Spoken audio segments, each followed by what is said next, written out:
Good evening, ladies and gentlemen, wherever you're joining us from. Again, welcome to a brand new season of the Hard Zone.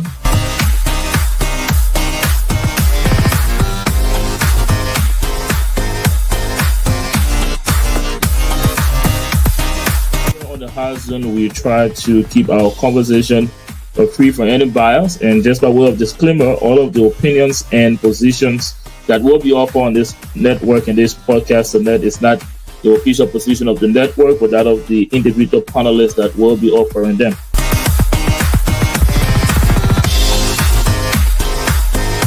Having 4 people on the back of a taxi driver, you want to compare it with 6 people on the back of a motorcycle? Come on, bro, Sharif. Donald Trump was a former president. His words are very powerful. You can't just accuse an entire community like that. It's wrong. Listen, Walker, I was one of those people that he actually told me face to face in his home that I would declare my asset. I would make sure my officials declare their asset. In today's date, something as simple as that has not been done. We are working. We are not going to allow distractor to have the opportunity for 6 years and they never did anything besides stealing the Liberian people money. We ought to be honest here. This old man is one of the incompetent old men that I have ever seen. We need to have someone who has the educational background as well as the field experience to be able to provide oversight. All of what Kamala is promising now, the last 4 years, why haven't they done anything? She and Joe Biden. Look, church leaders, if Liberia will be better, you must play your role. It is too early to criticize Boakai because it is the formation stage.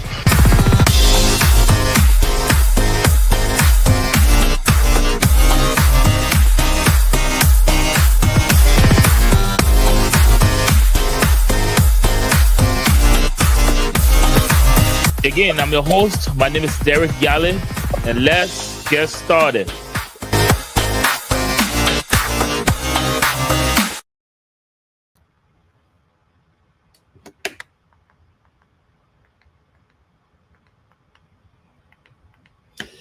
Well, good evening, ladies and gentlemen, wherever you're joining us from.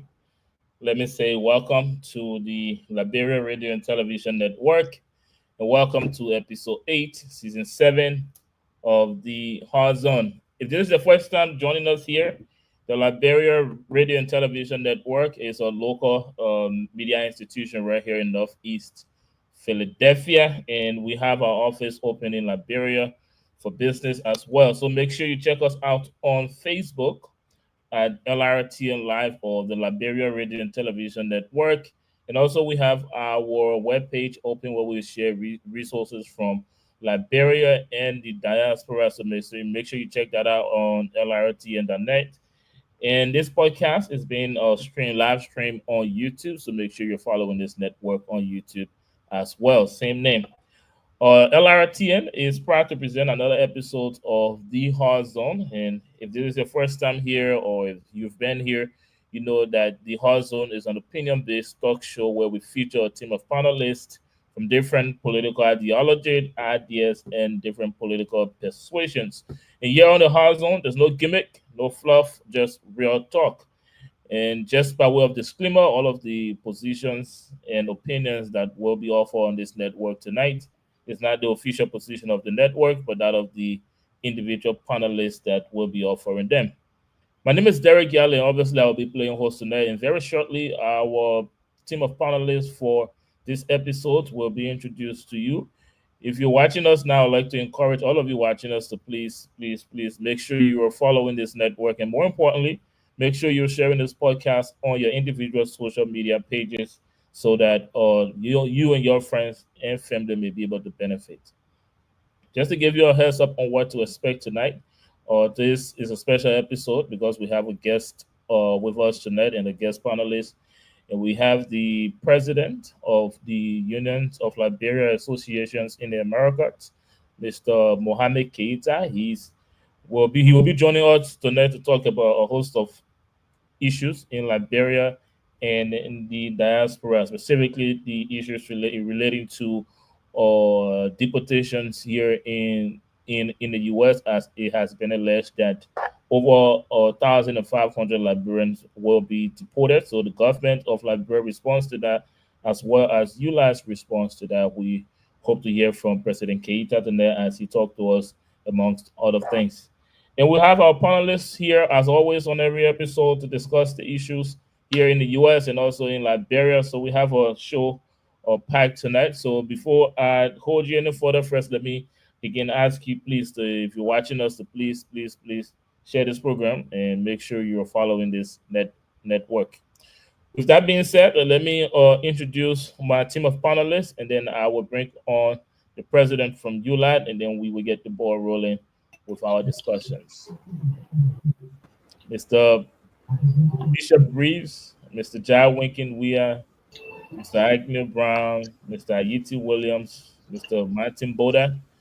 Mr. Welcome to all of you again for appearing on another episode. I'd like to start with you first, Ms. Bishop Reeves. Welcome to the show.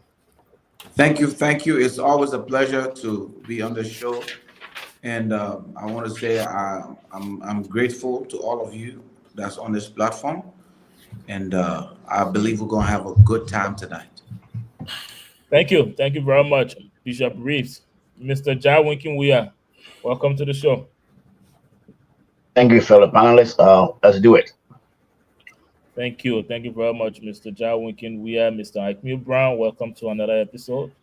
Thank you, Derek, for having me. Thank you very much, Mr. Ayiti Williams. Welcome. Of course, it's always a pleasure to be on the RTN. Thanks for having me. Mr. Boda, the fans' favorite. Welcome to another episode. I'm glad to be here. Thank you again. Let me officially welcome all of you. That's the team of panelists. Hopefully, more panelists will be joining us, but that's what we have for now. So let me welcome all of you watching us. This is episode 8, season 7 of The Hard Zone. So again, we have an hour 30 minutes, 2 hours of conversations from Liberia to the diaspora. So again, like I promised you, we have a guest here tonight, the president from the unions of. We have the president of ULAS here tonight, and so I'll take this time now to welcome President Mohamed Keita and his team to the network. All right. President. Thank you so much, Deborah Ali and the LRTN team and the panelists tonight. I believe I have my colleague on the line, but even though they didn't call their name, we don't call Sherry alone, but we have the chairman of the Immigration Committee, Mr. Michael Ray. We also have the Foreign Minister, Stephen Bender. I don't know if because the other one can see that. We can't see them here. Maybe they're in the background. I only have you on the screen. Let me okay. See if my production thing. I don't think the other names you mentioned are in the waiting room yet. Yeah. Okay, and they said they're on. I don't know. We should have channel it. Okay. Did they click on the right link? I sent it to them, but let's start. Yeah, they will join us eventually. So, but again, President Mohamed MSG Keita, or the president of ULA, the Unions of Liberia Associations in the Americas. Let me take this time again to say welcome. I know you're a familiar face here on this network. And so let me say again, welcome back, and let's have our conversation. You know, the range or a lot of things going on, especially the deportation here in the U.S. The news that came up about over 1,500 Liberians expected to be deported, and we also see the United States is stopping the work of USAID. We know how much aid that was given to Liberia, how the country is preparing to respond to that, and all the things. Before we get into that, let me first of all say, please extend our greetings to ULA. And again, let me ask you, how's ULA generally? Just talk to us about ULA before we get into the heat of things. Thank you so much. Appreciate it. I believe that everyone already know about ULA, but it's just our audience, some of the people don't know much about ULA, but almost 95% of Liberia know about ULA. It's a chapter-based organization, you know, and Liberia put together to make sure that advocate the interests of a Liberian here in Liberia, here in America, and Liberia as well. So ULA been existing for over 50 years. Now we celebrated the 50th anniversary last year. It was great. And we try our best to make sure that things work for every Liberian.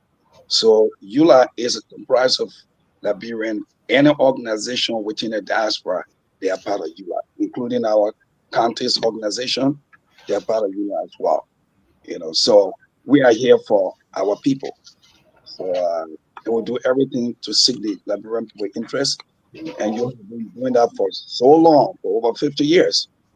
Some of we way down in elementary school, junior high, coming up, we heard about ULA, and now we are heading in out. So ULA here for you. So in case of anything, don't hesitate to call. Thank you. Thank you very much, President Keita, and to you, panelists.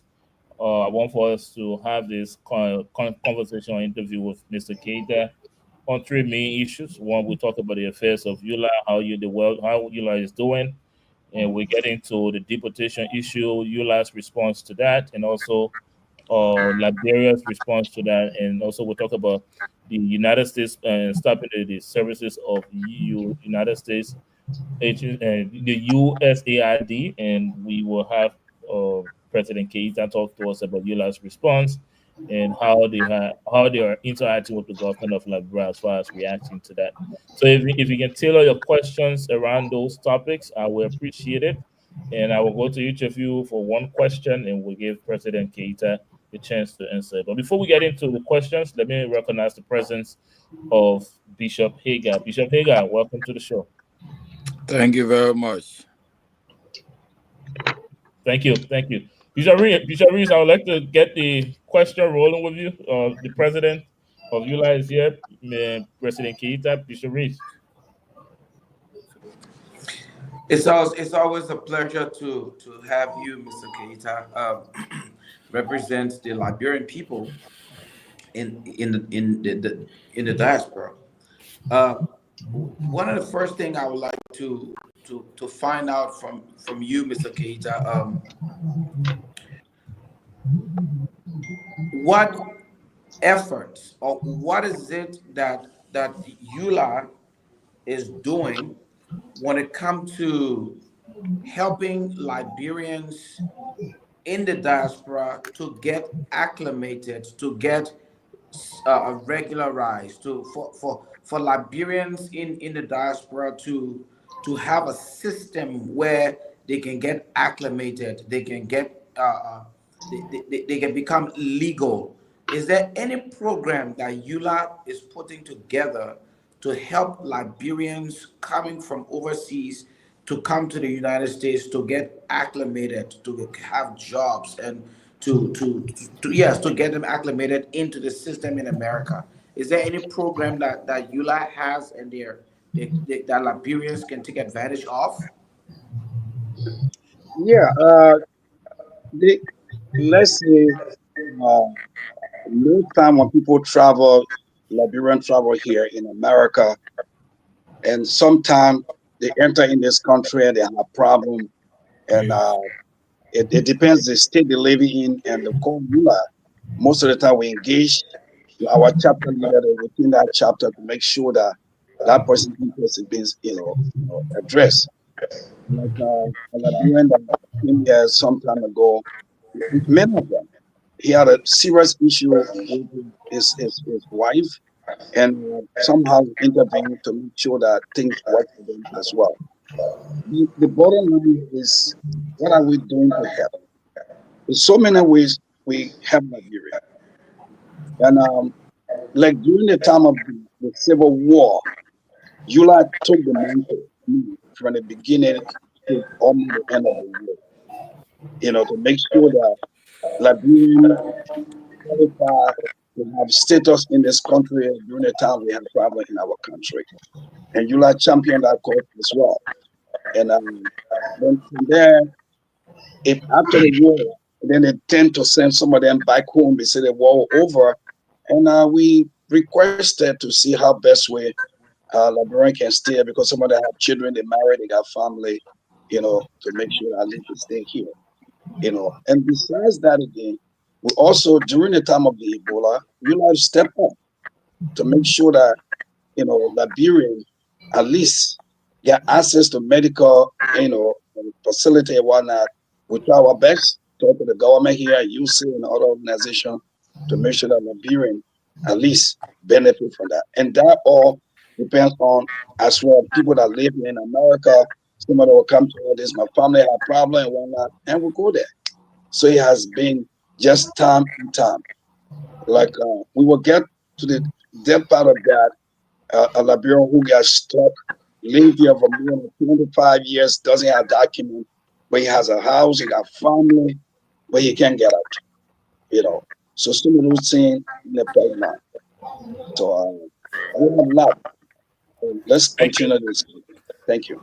Thank you. Yeah, so, excuse me. So, how do they get in contact if a Liberian came here to America?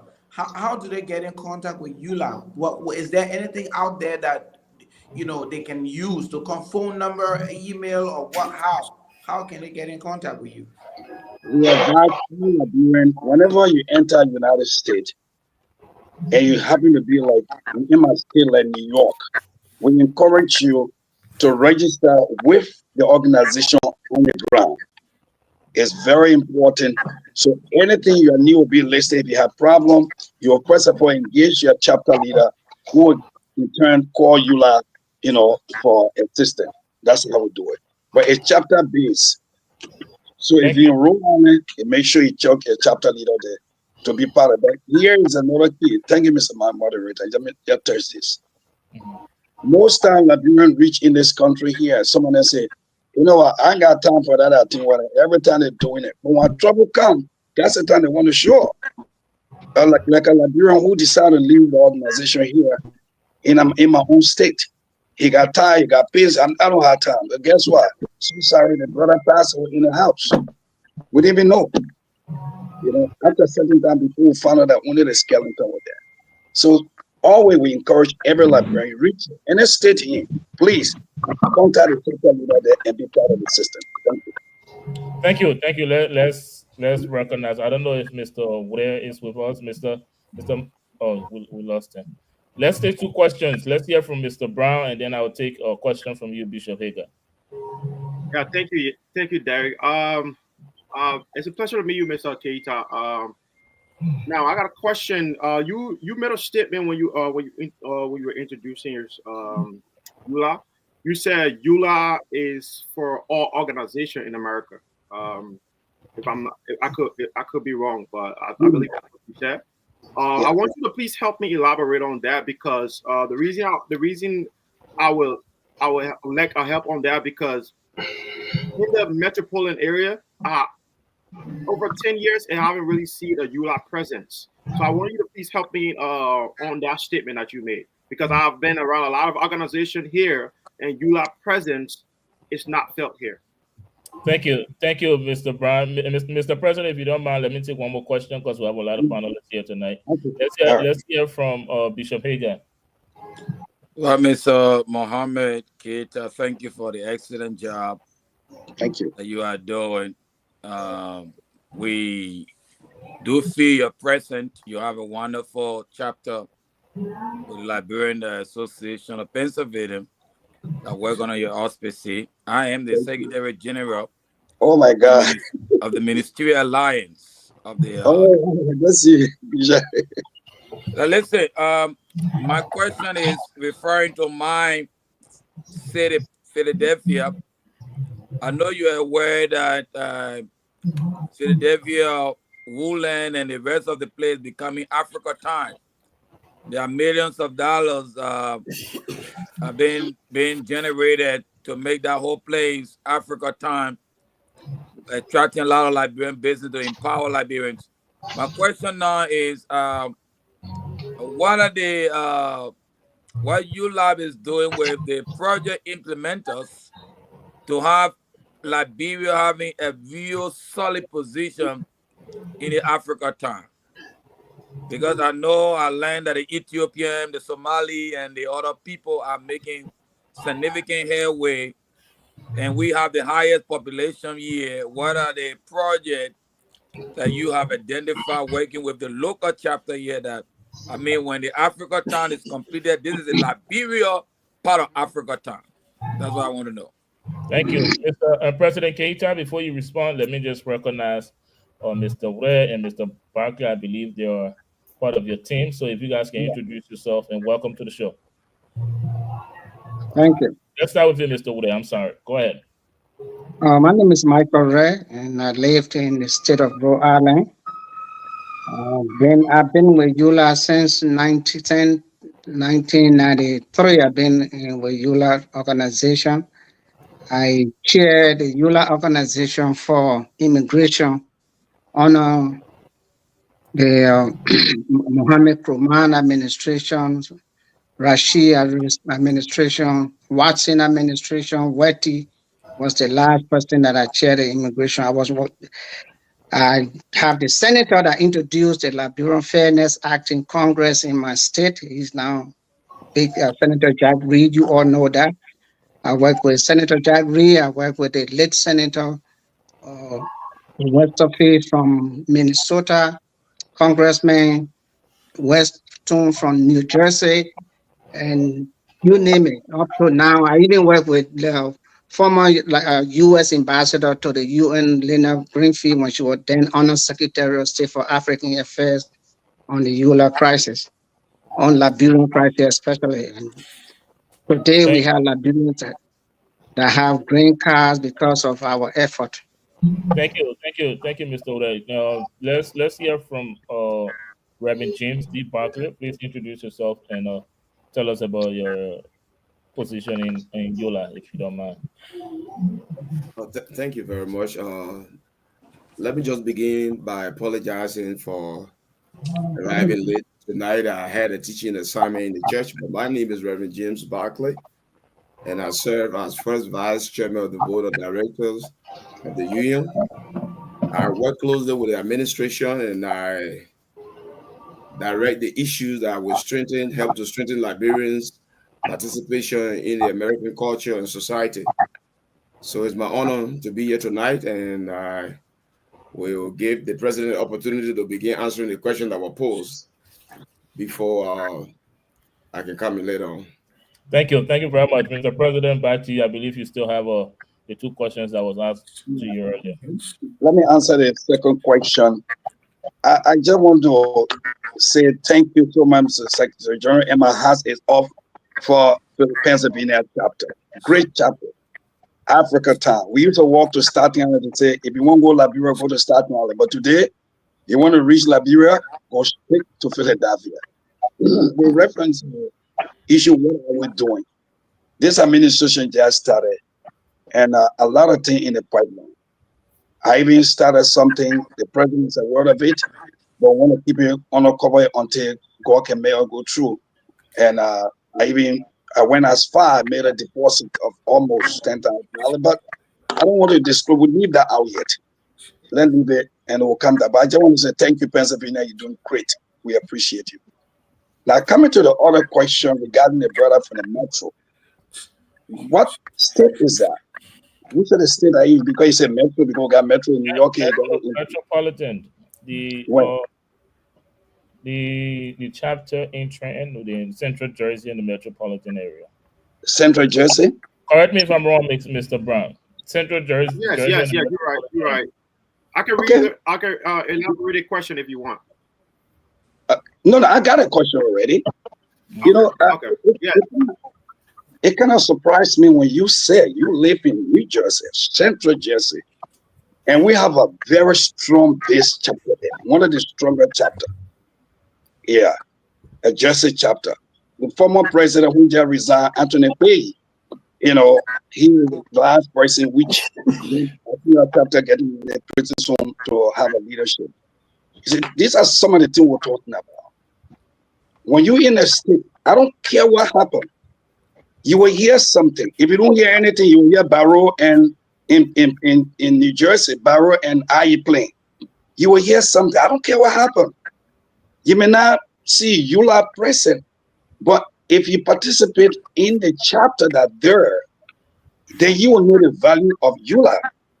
And most time people say, what Eula have done? They haven't done nothing for us. Look, I was talking to a fellow who said, Eula haven't done nothing for me. Zero. There's the same man that Eula invited to come in this country here. And when he got sick, he stayed here. We fought, he stayed here, and finally he got green card, he got a master's degree and everything. He said, Eula have not done nothing for him. Here's a man who lived here in New York, who refused to participate and be part of our chapter here. But when he had a problem, that's the time he realized Eula exists. So to say, Eula never, I don't know what he did about it, but my brother, I'm begging you. From today, you reach out to the leadership, Central Jersey. If you want their telephone number, I will give you the chairman of the board, the director telephone number, and every one of them. You talk to them. Most of the time, we have individual based on their chapter. If you live in a certain chapter, you go to a chapter leader. Once they contact us, then they have come in. So any of our brothers that are there that have problem, please let them go to the chapter, get back to us. So Eula is visible everywhere in the 50 state. Just one question, please. Just one more Is question. No, we're only taking one question per panelist for now. I will come back to you, Mr. Brown. Let's get a question from you, Mr. Boda, and then we'll take Mr. Ayiti Williams.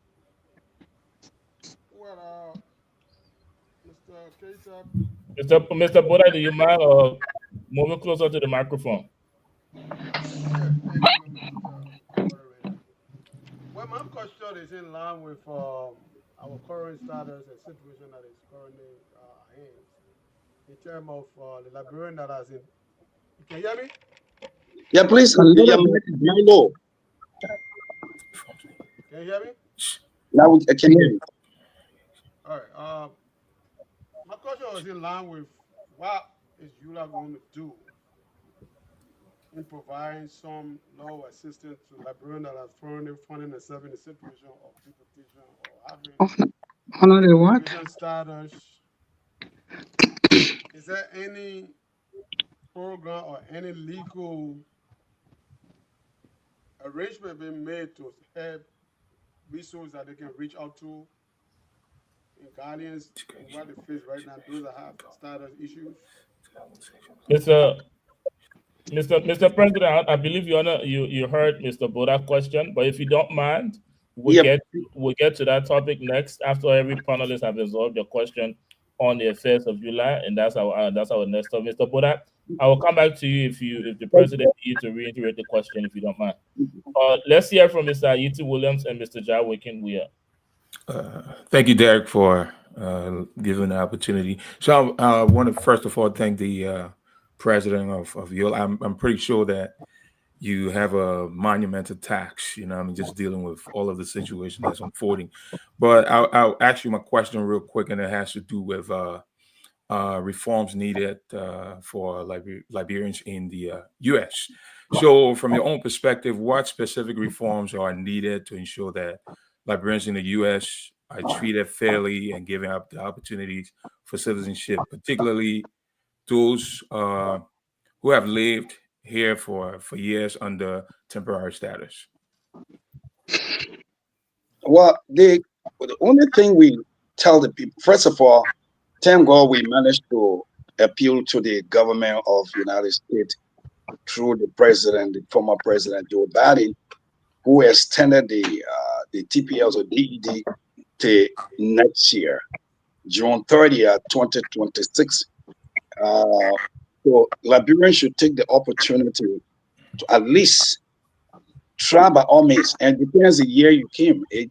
Once as long as you do not have a criminal record, forgive me, Lord, we all can get in trouble. Don't know. Once you're not in that category, try your best and submit a document. Don't sit. And another thing again, Eula have a hotline. If you get confused, you don't know what to do, call the hotline. Eula will try your best. You can call, and once you call the hotline, you will get somebody. Eula will try your best to make sure that at least to connect you with an attorney, who will help you with your documentation and whatnot. Some of our chapter 2 have people there to help. Most of the time, a lot of these chapters have people there to help, especially the chapter you're living in. So we'll make sure we keep in touch with you for things to work for you as well. The only thing we advise people, just be careful, train your truck properly, and but we'll come to that side, appeal and what to do to protect yourself. Thank you. Thank you very much. Let's hear from Mr. Jawinkin Wiyat and Mr. Sheriff. Mr. Jawinkin Wiyat, you first. So, Keita, President Keita, I have been working on some immigration work on this side as well. I got a lot of questions from people because that is part of work I do here, helping many Liberians. You, as the president of the Liberian Association, the number that I have here is 1,563, and for the 1,563 under this particular deportation. So the question I have is, does EULA have any connection or contact with any of those questions? Thank you, Mr. Jawinkin. Again, your question aligns with that of Mr. Bola. So, Mr. Keita, I hope you can write that down, and then we'll revisit that after we hear from Mr. Sheriff. Okay. Yeah. Okay. Thank you again for giving me the opportunity. I want to say hi to the Honorable President, Mr. Keita. How are you, sir? You and the team. Thank you. God bless. Yeah, I want to start by saying this. I think one of the problems that most people are having with EULA is how their information, are disseminated. I am not one person that want to sit here and say that EULA has not been doing its best.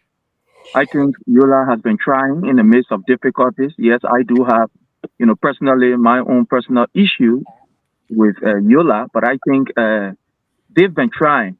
But one of the reasons why sometimes, people sit and say, well, we're not hearing much from EULA is because of the manner, form, and way in which information, they disseminate their information. So I will want to advise before going to my question that information is very cardinal. And I will appeal that you guys put up a kind of more, robust information dissemination center, especially for the chapters, so that people can be aware. Because, like, take for an example, on the East Coast, I know, EULA might be a kind of bit, active, but because, again, they do not have that really robust information dissemination, so they will be doing something and nobody will even know. People will be participating in something and don't even know that EULA thing they're participating in. So I would really like to appeal that you have, a very robust information, wing.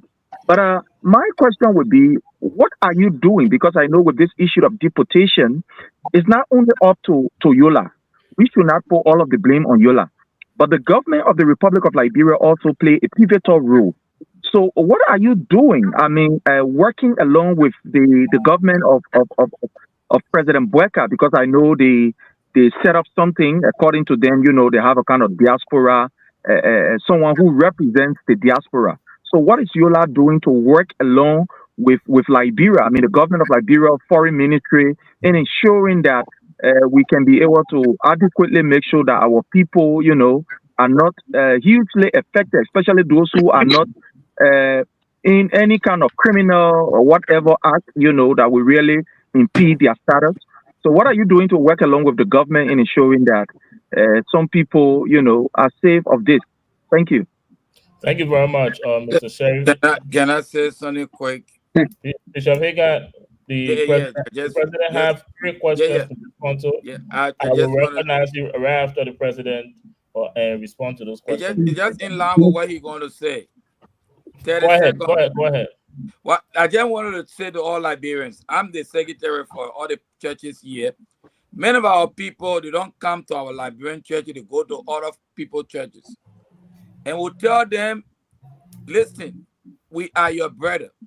When they fall in trouble, when they get deaf, when they get sick and being abandoned, then they call the Liberian community, they call the EULA, they call the churches. But when everything all right with them, they say, oh, me, I'm going to American church, I'm going to other places. But when things turn around, then they look for Liberian. we have to stop that. We have to support each other, support the local organization, the national organization. I know you like doing a lot. Liberian, we had a program here. You had a program. Liberian never turned up. They never came. We spent a lot of money. They never show up. Bishop Hagar, allow the president respond to the question. Thank you. Okay, I will start it, but I would appreciate if you allow my immigration, the EULA immigration chairman to come after I touch this. He will touch the main base. 1,500 Liberian deportees. When I saw the first 110 lists, 110 lists, and on that list they have their Michael, they have their Dixie, they have their Paul, the names are there. Then they have their addresses attached to it.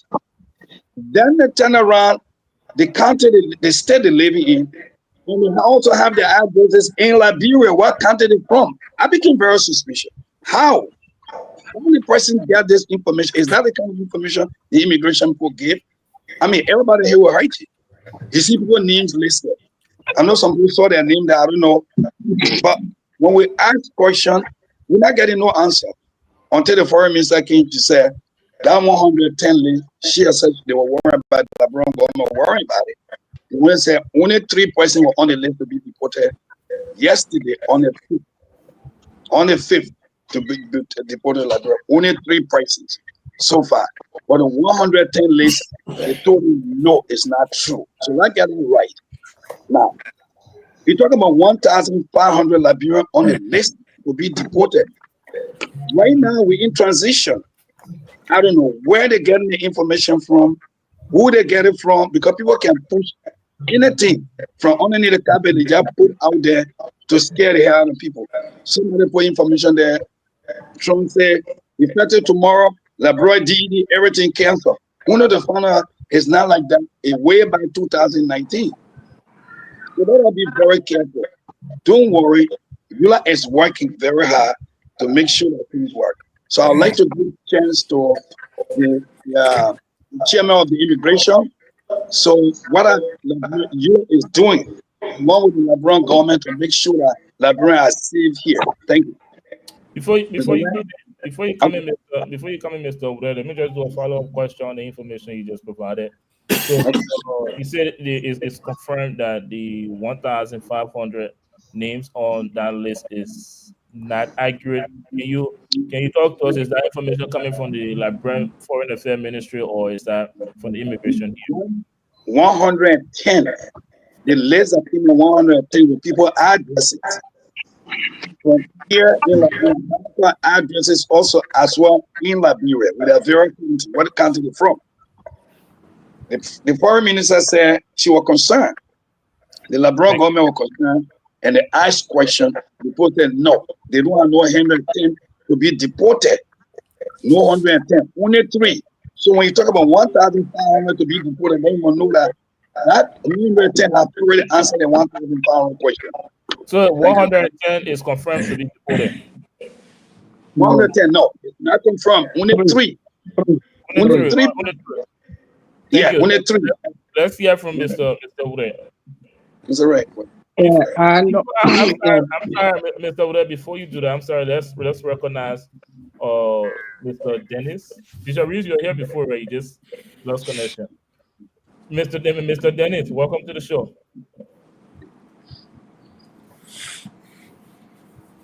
You are muted.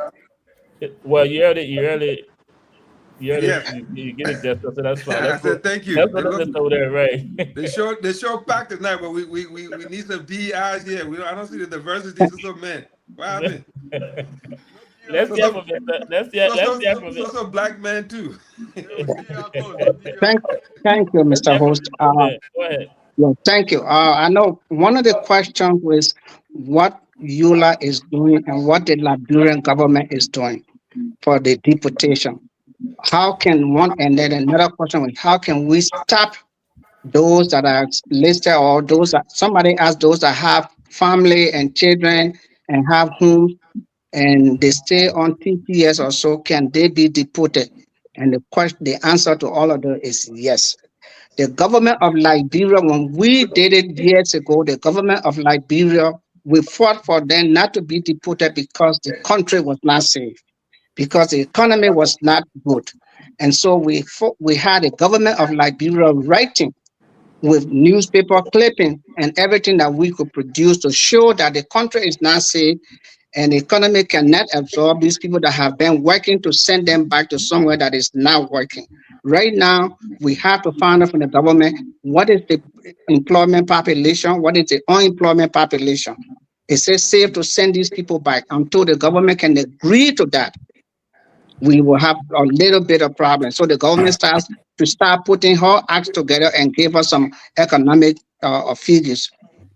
Yesterday, in terms of what would happen now, like the president said, yesterday I had a meeting with our senior senator on this whole immigration thing, and his office is because cannot do nothing, because what is happening now is an executive, what you call it, executive order.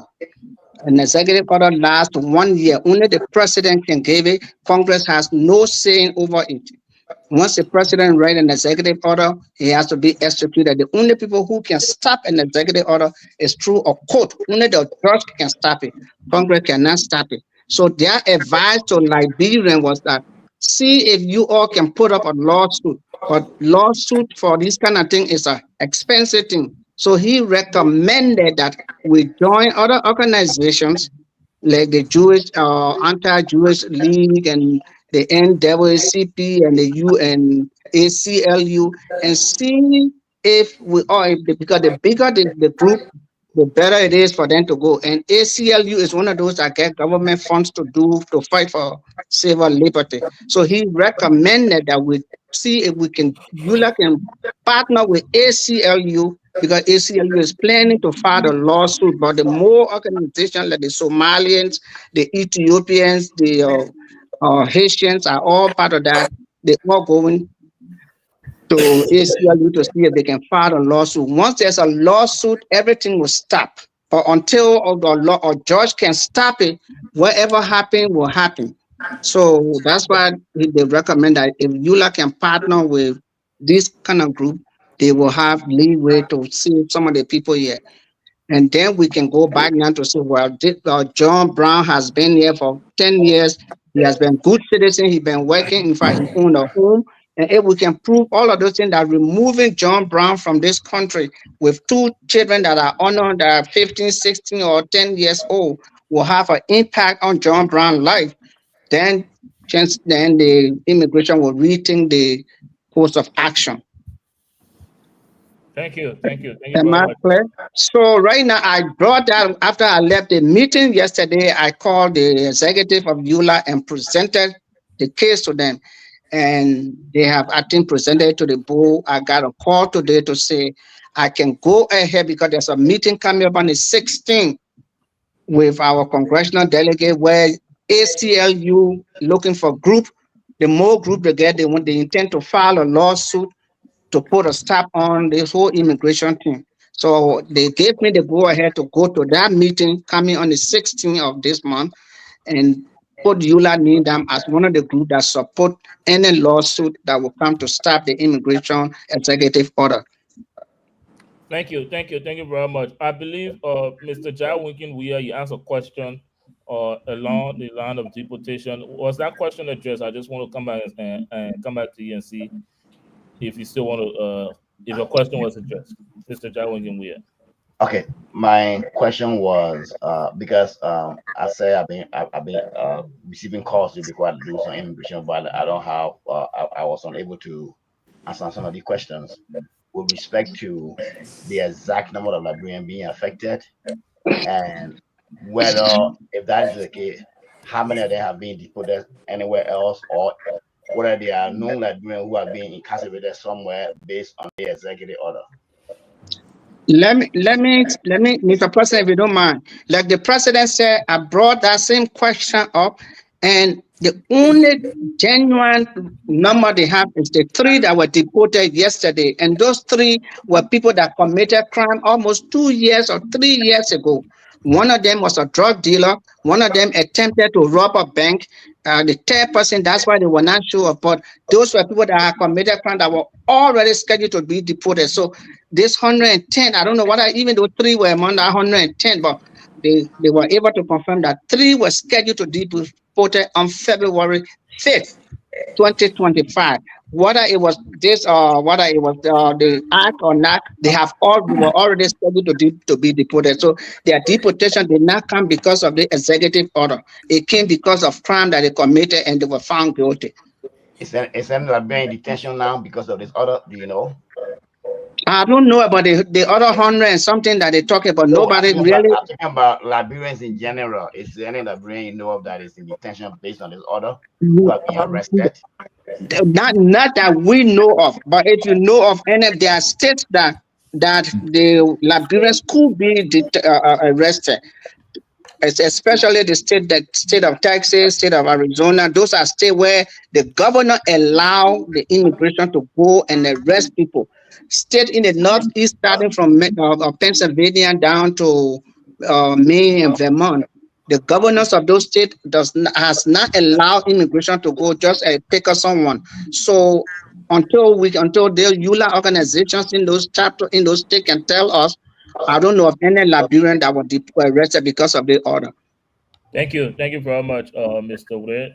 Let me come before I come to you, Bishop Hager. Let me come to you, Mr. President Keita. How has the government of Liberia responded to this deportation saga, and how has EULA been engaging the government of Liberia? If all else fails and Liberians are to be deported to Liberia, how are we preparing to receive them? And also, guys, if you're watching us, EULA hotline number 888-230-3882. And just to ask you a question, what is the purpose of this hotline number? What calls do you expect to receive, President Keita? Thank you so much. Before I answer that question, I would like for the first VAR, who is also making a plan to have a meeting with Liberian. So there's another way that EULA is helping the Liberian government who are helping Liberian. So you will allow Reverend Barkley to come in. It will answer some of the questions. Go ahead, Reverend Barkley. All right. Thank you, Mr. President. On the issue of the immigration saga, I first want to begin that both Democrats and Republicans have not held handle to the whole issue. As a Democrat myself and an elected official in my state, I was privileged to have received information from the sheriff of our county. And there are unique approaches based on geographic location. Like in New Jersey, ICE has only 38 officers. And New Jersey does not allow the sheriffs to collaborate with ICE to arrest anyone when there is no warrant. So when the sheriff made this presentation, I organized a meeting that will be held on Monday for all immigrants. I have the flyer here, but it will be in Pleasantville area. And that meeting is intended to remove the fear. Because one thing the immigration crisis has done is to create panic and fear in the minds of people. And that is more than even deportation. So in our territory, what we've done is we gathered the information that the threat is not high as we stand. It will likely change. But in Jersey, you cannot just be arrested except there is a warrant out for you. And the warrants are issued by court based on criminal record or criminal conviction. So what EULA is doing is to contact each state and know your unique condition, your challenges, because challenges vary from state to state. And EULA is compiling a list of the pieces of information we are getting from each state, and then collaborate with the Liberian government, because our meeting with the Prime Minister showed that they highly rely on information from EULA. From EULA, yeah. So we are working together to ensure that we provide them with accurate information. Now, on the 3 that were supposedly deported yesterday, those 3 were early approved by the Biden government to be deported. Yeah. So they are not part of anything that President Trump will be doing. But as for any list from President Trump's side, we have been searching. We have not found any list to authenticate that has Liberian's name on it. So I just want to make that clear. Thank you. The 1,005 or 110, no, there is no list available that we can verify. Thank you, Mr. Barkley. President Keita, before you respond to my question, let me hear quickly from Bishop Hager, and maybe he will answer the question. I just wanted to just add up because there's a lot of misinformation. I want to tell all of us, because I checked all the newspapers in Liberia, I asked all the journalists, there is no reported deportation that have arrived in Liberia. If anybody get a newspaper, please let me know, because I've been asking questions in that direction as well. Thank you. President Keita. Thank you so much. First of all, let me say, we watch news every day. Liberians should be happy. Believe me. If you look at Somalia, if you look at the other country, the amount of planes that are going there, dropping that citizen, you will give glory to God. That up to now, we have not even reached to that state. They say Liberians on their way to go out of this country here. Why they hotline today? We make sure their hotline they be visible to all Liberians, non-Liberian as well. In case you have questions, you want to find out something, just call that number there. The number will go into 3 categories. You select the person that you want to talk to. Any one of them people to answer your call, just post your question. And also, again, we also have a website. I mean, the text information. You can just text. Nice question. Like tonight, anybody want my number, you can take it. The secretary number is there. If you want to go through, use our number, call us. We are here for each other. That's what we do. And we're working with the Liberian government, of course, yes. We are working with we are collaborating with the Liberian government to make sure that things work. Everyone, we all a citizen here, when you got green card or you got TPS, we all have affected somehow. We got relatives, we got brothers, we got friends, sisters. You understand? So everything we do, we make sure, like the information we have here right in my hand here, we'll make sure we put a package together and send it to the Liberian government. The Liberian government also depends on us to give them information that will put them alert. It happened before when they asked certain Liberian to leave. And when we went to the embassy that day, we said, look, please, don't just accept it. In the intimidation that came, they said, if the Liberian government refused for these people to leave, obviously, the visa in Liberia, that was a long time. I think 2018 or 17, the Liberian visa will be reduced. I said, well, let's put it this way. Yeah, in a year now, they can only give out 10 visas. You have Liberians living in this country, more than 1,000 of them. Which one will you prefer? 10 visas reduced to 2 visas and 70,000 Liberians, which one you prefer? They better Liberians stay here and give them only 2 visas. And it worked. Thank God they didn't go. Yeah. So far, the collaboration we're doing, anything we do, we call the Liberian government. The only thing, when we call, we are not calling for job. We are not calling to criticize.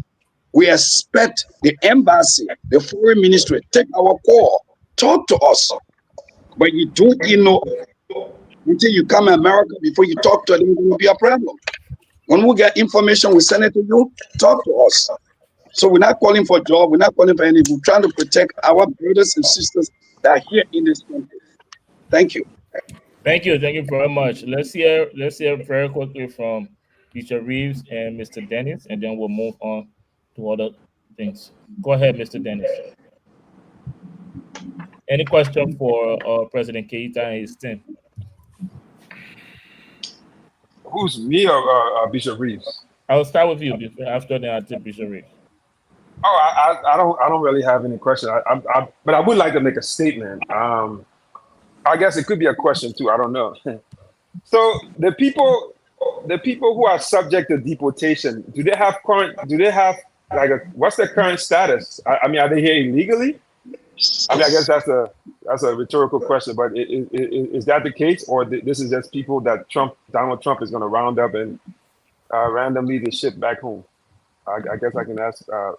the president. President, I think I can add to that. Yes, before you respond to that, let's hear from Bishop Reeves first, and then you guys can respond to all the questions. Bishop Reeves. Well, anyway, I would have wanted him to answer that question first, but yeah, I think he should answer the question. Yeah, I don't think this is. Yeah, I think it's fair to answer that question. Yes, because I have a follow up after that. First of all, I know the chairman will come out to answer some of it. The question that it is very good rhetorical. The question is, how many are on deportation list? That is authentic. How many? That is being proven. That's the question we should ask ourselves first. How many of our brothers and sisters on the list to be deported? Beside the 3 that were already in the pipeline before this man got into power. How many? Except the same Facebook talk. We got 5,000, 1,005, we got 110. The foreign minister say only 3. So how many on the list? We don't know yet. This government is in process. We don't even know what happened next. So let me stop there. Chairman, you can just answer me, finish it for me. Yeah, his question was, are they here legally or are they here over? Some of them came on a visiting visa. Those that already came on a visiting visa. Some of them were granted this extended TPS or the DED that was extended by the President Biden up to next year, June. But the fear is if for some reason, because you on that TPS that was granted through the Congress, if you commit a crime, because TPS is like being on probation, they can revoke that TPS and deport you. One of those crimes would be if you're one of those states where they got battle women law, one of those states where they got child abuse, and all of those little things that could impact you. So yes, those are people. Some of them are legal, but maybe they have a record that they think when they check it, it will kick off something else. Or some of them has illegally applied for government assistance that they were not supposed to apply for, because you're on TPS, you're not entitled to student loan, you're not entitled to food stamp. Or some of us, again, apply for those things until we get caught. Thank you. That answer your question? Thank you. Not kind of, but so if these people are here without a status, I mean, are they? Because obviously, even if you're here without a status, working is illegal as well. So, are you guys in favor of people just staying in America and not being able to work and survive? Is that better than going to Liberia? We are not in favor of that. We are not in favor of that. We pray that they be willing to leave voluntarily. I know years ago there were few Liberians that decided to leave voluntarily because they just couldn't go through this stress, and so they decided to leave voluntarily. Again, let's be mindful. Some of those people we call Liberian, from my experience, some of them they just got Liberian or they got a laissez-passer because they were friendly with Liberia in a refugee camp in Ghana or Ivory Coast, and how they came as Liberian. And so when we were helping immigration to register Liberian, we came to find out some of them don't know the difference between Saninkwele and Swakoko. Thank you, Mr. Odell. I have a question for President Keita and Mr. Webb. Well, let me hear from Bishop Reeves, and then I'll ask my question. Yeah, I just think we need to move forward, because listening to all of this, I believe that the American government years ago have been trying to get Liberians to regularize their status. I think in 2019, I think it was 2019 or 18 or somewhere around there. 2018. 2000 what? 18, when Donald Trump signed the amnesty. Okay, so that thing was open for Liberians who had come, I think, from certain years earlier. Yeah. But shockingly, a lot of them did not take advantage of that. And so if you're in this country and you're here illegally, and a pathway is open for you to regularize your status, and you don't take advantage of it, why should I be sitting on the show and mopping over who's supposed to go back to Liberia? They have provided a way for you to regularize your status because you don't read, because you don't spend time to pay attention to what's going on. The program was available for you, and some of them did not take advantage of it. So if we're talking about people after 2018 or something like that, I understand, but I think Liberians need to pay attention so that some of the mess that's going on, we will not be a part of it. That's what I gotta say. Thank you, Mr. Weah. Let's hear from you. Okay, yes. Okay. Thank you, Derek. Mr. President, one more question before I begin. Have you really talked to a Liberian government? Have they told you whether they received any communication from the State Department? Yes. Thank you. Yeah, yes, we communicated meeting we had with the Liberian government, with the foreign minister and the ambassador accredited to Washington, D.C. Yes, indeed, they said that for the State Department is the same thing they said before. Only 3% will be defeated on the 5th week or yesterday. And they say they are working very hard, to see how best way to help the Liberian. That's why the foreign minister said, that it was. People ask serious questions, but the whole thing is, a lot of things, most of the things we look at their own whole. You don't even know what coming next. The only bigger fear that most of us, that the executive order will affect our people that have the DED to be that will extend up next year. But thank God, it's not affected, it's good. So the only thing those are having, it is the best now to make use of it. So the government told we are working hard. Any information we get, we should call them. We're going to collaborate with them. Anything they want for us to, we're willing to work with them, with the government. Thank you very much, President Keita. I have a question for Mr. Weah and President Keita, but let me ask my question to Mr. Weah. And I'm sorry. You have tough questions, so listen to you. Go ahead. No, correct me if I'm wrong, but earlier I heard you saying that part of your job as chair for immigration, and you've done this for years. You've helped Liberians gain status here in the U.S. And I'm hoping, correct me if I'm wrong on that. Now, my question to you is a simple one: what status were those Liberians that you helped to gain status here in the U.S.? And let me move to. I'll give you the chance to answer the question, but I want to ask President Keita my question. I listened to you the entire show responding to the panelists' questions. It seems like you're giving hope to, and again, I stand corrected. It seems like you're giving hope to Liberians or some Liberians that are worried because of their status and in the deportation saga. Now, but what I did not hear is some type of proactive plan when you do get to that stage where Liberians that are worried about their status in Liberia, in America here, will be deported. I haven't heard from you last plan or engaging the government to ready themselves to receive those Liberians, but when you get to that point, to have a program for those Liberians to either voluntarily go back to Liberia or some type of plan just to be proactive. Everything I've heard from you so far, President Keita, is reactive. You're reacting to the immigration list that came up. I haven't heard of proactive plan. So are you actively engaging the government of Liberia to have a strategic plan that when it gets to that, ULAC, in collaboration with the government of Liberia, can do something to receive those people that might or might not be or deported?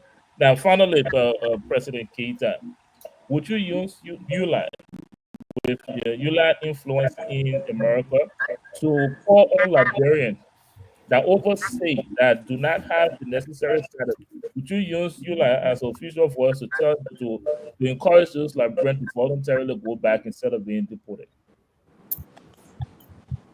Okay, let me hear from coming.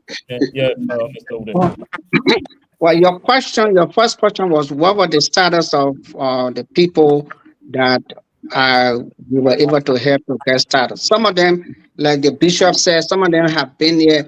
I know there was a guy who came in 1963 and never had started until 1996 when Bill Clinton brought the TPS, because he was just working under the table and never filed for Social Security. Never, because he was always under the, he refused, he was afraid that when he filed, he was going to get caught. So he just continued to work. And when he got started and he went to file, the government started paying him for all his back money that they were owing him.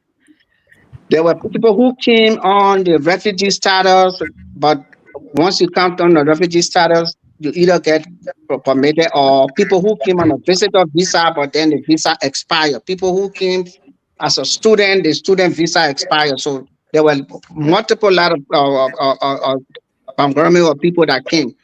Some of them, there are people who did not capitalize on the first amnesty because they were afraid that they were just making a fool out of them. Or the EULA people just want them and need to know my business. Like the bishop rightfully said, they refuse to be educated. And so today I know one person, all the amnesty that came, he refused to take it. He's now almost 70 years old. He cannot retire because he has no benefit. He's looking back, and many days he called me, what can I do? It's too late for you, except another amnesty come and you can apply. But for him, it's too late. Thank you. I will do it. Go ahead. I think you asked the president what EULA is doing for Liberians that will go back in Liberia. EULA can only ask the government of Liberia to see if they can. I know we did that. For those that were coming, that are willing to leave, if they come back, the first thing the Salif government told us, but the Liberian, why, if they come back, they're coming back to their country. Just on land rubber fee, their brother, sister, or uncle can pick them up, or their mom can pick them up and bring them to town. We cannot guarantee that we'll give you a job. We ain't got a job yet. So I don't know how it will go with this administration, but the Johnson Salif administration was, if they came back, they were just Liberian and they were free to go. They have committed no crime in Liberia. And so our thing was, please don't put them in jail. Just let them go and be on their own and see if they can survive. And that's the only appeal we did. The next question was, can we appeal to the people to take voluntary deportation? Again, my brothers on the phone here, we have done that. Oh, you want me to go to Liberia so you can stay in America? So we can only appeal to them. But some of them refuse to take that offer. Mr. Ude, I have a follow-up question, but I would like for Mr. Keita, President Keita, to respond to the question that I asked him. Go ahead, President Keita. What's the follow-up question? The follow-up question is from Mr. Ude. I want you to address the question that I asked you, President Keita. The question you asked me? Yes, earlier, yes. The whole thing here is that, to first Liberian to go home. I take the case for my nephew. He had an option. He was here, he and his wife. He didn't have his document. He was fighting by all means. And for some reason, he had to leave the country. So here, we're giving him leave voluntarily or go to court and be deported. And after 10 years, he can come back. And my nephew is very young. I'm not talking about those are the 70 and 90 years. And my nephew decided to go back home. This year, maybe 9 years. So, almost 10 years. Next year, he'll be qualified to come back in this country. But we have to tell them something. If we appeal to them to go, look at your case. You want to volunteer to go or to be deported. But if there's a chance for you to stay to fight a case, yeah. Some people will ask to see if they can volunteer to go. Some of them today, go help them, they got a document. And some of them still have a hope that there's a way. Because a lot of Liberians made mistake when they came in this country. And at the end of the time, God can help them to really achieve their goal. So to ask them to leave, we're not just asking them negatively, but it's a crucial. You have to choose. You have to look at it critically. Now, so that's some aspect of it.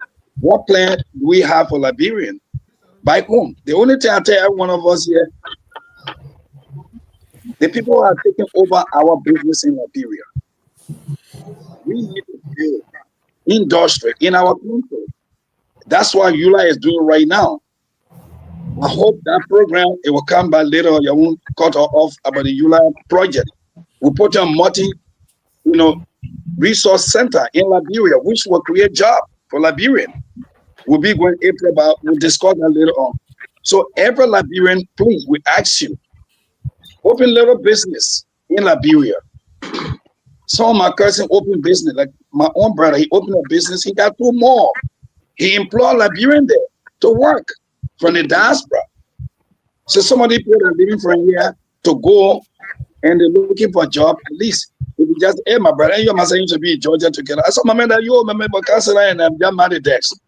These are some of the things. So, I hope that answers the question. Thank you. And can I come in? Please, go ahead, Bishop Hagan. You're hijacking the show again. Listen, I want Terry to know, and let Terry understand, Liberia is not different from any other country in the world. All the countries where they are sending deportees, all their government can do is to receive them and say, look, you have freedom, you can build your life. This country, we don't have resources. Liberia have unemployment. The people there are qualified, don't get jobs. You expect people who stay in America 10, 15 years, and they never did anything, the government of Liberia must just wake up and say, okay, can't get job. It don't work like that. Some of them are not qualified. They never went to school. They are not carrying any marketable skill. And what kind of people are meant for them? You need to understand this thing. The country is poor. Look at our budget. 800 million. No, 800 million are what? It's chicken change. Why do we have $800 million budget? It's because we don't have the very new generation capacity. That country is poor.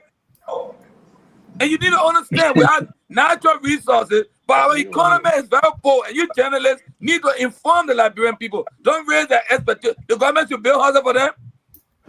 While people still having the need for even to get safe drinking water. So I'm not happy with the kind of question what preparation government making. Let's see, if you stay 10 years, you never do anything, go back Liberia, your family come for you. That's it. The senior do in Ghana. Thank you, Bishop. Thank you, Bishop Vega. I'm not quite clear if you're here tonight as a panelist or one of the guests. I haven't heard from Mr. Boda, so let me go to Mr. Boda because he's disconnected for a while. But before I do that, let me recognize the presence of St. Salif. Am I saying it right? Let me recognize the presence of St. Salif. And Bishop Hagan, eventually I'll respond to what you said, and I'll ask you a follow-up question on that. But anyways, welcome to the show, and then I'll go to Mr. Boda. St. Salif. Thank you for having me, and thank you for giving EULA the opportunity to come and express some thoughts on activities that we're doing. I'm sure my president has already spoken, so there's nothing much. I just came to support him and stand with him. That I'm in support. Thank you, Mr. Boda. I know you asked a question earlier. I haven't recognized you in a while, so let me give you the opportunity now to whatever statement or question you have, and I really appreciate it if you can respond to Bishop Hagan. But anyways, we have our guests here. You can ask them questions or make a statement. Go ahead. Well, I'm not going to fight with Reverend Bishop Hagan tonight. I think most of my questions were answered through the process. My advice, as is to J. Margaret, I just wanted to find out if there is still some of the former program that people were using to regularize their status. Are there some of those programs still available? Is it possible people can still file through the system with the current? No, finish. No, those programs are not available, except the last program that came was during the Trump 101. Trump 1.0, when Trump granted our amnesty, Liberians were qualified. Once you didn't commit any crime, you were qualified to leave from TPS, DED, whatever status you have. You have to have one of those. You can't be here illegally. You have to have either a DED or TPS or work for or permit to work, and you were qualified to apply for residency. And after that, you become citizen. Right now, everything. Yeah, I'm sorry to cut you off. My question in direction to some of the traditional programs. Now, and like family reunion, in terms of family, some of the programs still, are those programs still in the pipeline or they are being? Yeah, the program, the family program is still in the pipeline. If you got married to a citizen, you get children, and your children can file for you once they turn into 18 and have income, they can file for you. Those programs still exist. But with this now, Congress does not, they have no clue because this is an executive order. If you even go apply now, the immigration could say no, they deny you. And once they deny you, it means that you have to leave. So that's the fear people got. People who wants to apply now. If you ask me, I will ask you to please, if you're still working and your job has not asked you, hold on yet. Hold on, because this is an executive order and the Congress cannot stop an executive order. Only the judge or court can stop it. So hold on until they take the whole immigration executive order to court. Once a judge put a hold on it, you can continue your application process. Thank But you. if there's no hold on it, if you go, you're risking it. You need an immigration lawyer who might save you or who might not save you. I can bet 65, 70% they will not save you because it's an executive order. Thank you. And before we take our first break, I know it's been quite a while. Let me ask sincerely a question. And I know Julius, the president, and the other team members here that have been doing for a while to answer these questions. So I'll just bring this question to you, referencing what Bishop Hagar said earlier. As it stands, there are Liberians in America, some Liberians, maybe not in the majority, that are worried that they might be deported given their status. And when Bishop Hagar gets behind the microphone and the camera and said it's high, the country don't have enough budget to take care of these people. What do you expect from the president of Liberia to build houses for these people? What message do you think that sends to Liberian that thinks there is a strong possibility that they might be sent back to their home that can boast of a new administration? What message? What is the optics here? And in addition to that, the president responds, the government of Liberia responds to just the news of deportations for some Liberians who are not necessarily criminals, but just don't have the rest status to stay in America, will at some point in time or might be deported at some point in time. And they've for several years. What message? How do you think the government has responded to that, be it positively or negatively? And Bishop Reese, if you want to add to that, go ahead. Can I answer the question? I want the least. Don't break the law. I think the two questions you asked, they are fair questions. I left and I missed a greater part of the show and came back, but I came and met Bishop Hagar, speaking, and I think there was lots of energy. But the first optic that you asked about, how does that come off, with Liberians? I think it shows a lack of empathy.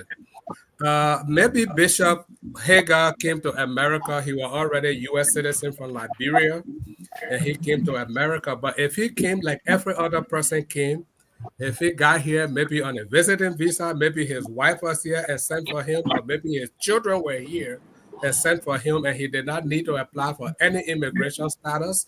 He has the right to speak the way he spoke. But if he came to America and he had to fill out paperwork to apply for immigration status and it was given to him, then the way he spoke, it lacked empathy. So why, if the president at the time that Bishop Hagar was applying for his own immigration status, the president at that time has sent him back, how will he feel if people spoke, hold on, if people spoke about him like that? Listen, when we are listening, You never got my question. Can you allow me to speak, please? Yes, you never got my question. Can you allow me to speak? Bishop Hagar, let's protect Mr. Sterling. So if you do statistics, remittances of Liberian in the diaspora run the economy of Liberia. There are so many factors to the economy of Liberia. The 110 people that might be up for deportation, it might look like, oh, what are they even contributing to Liberia? Why should the government build houses for them? But those people were also helping to keep the economy of Liberia afloat because they got family back home.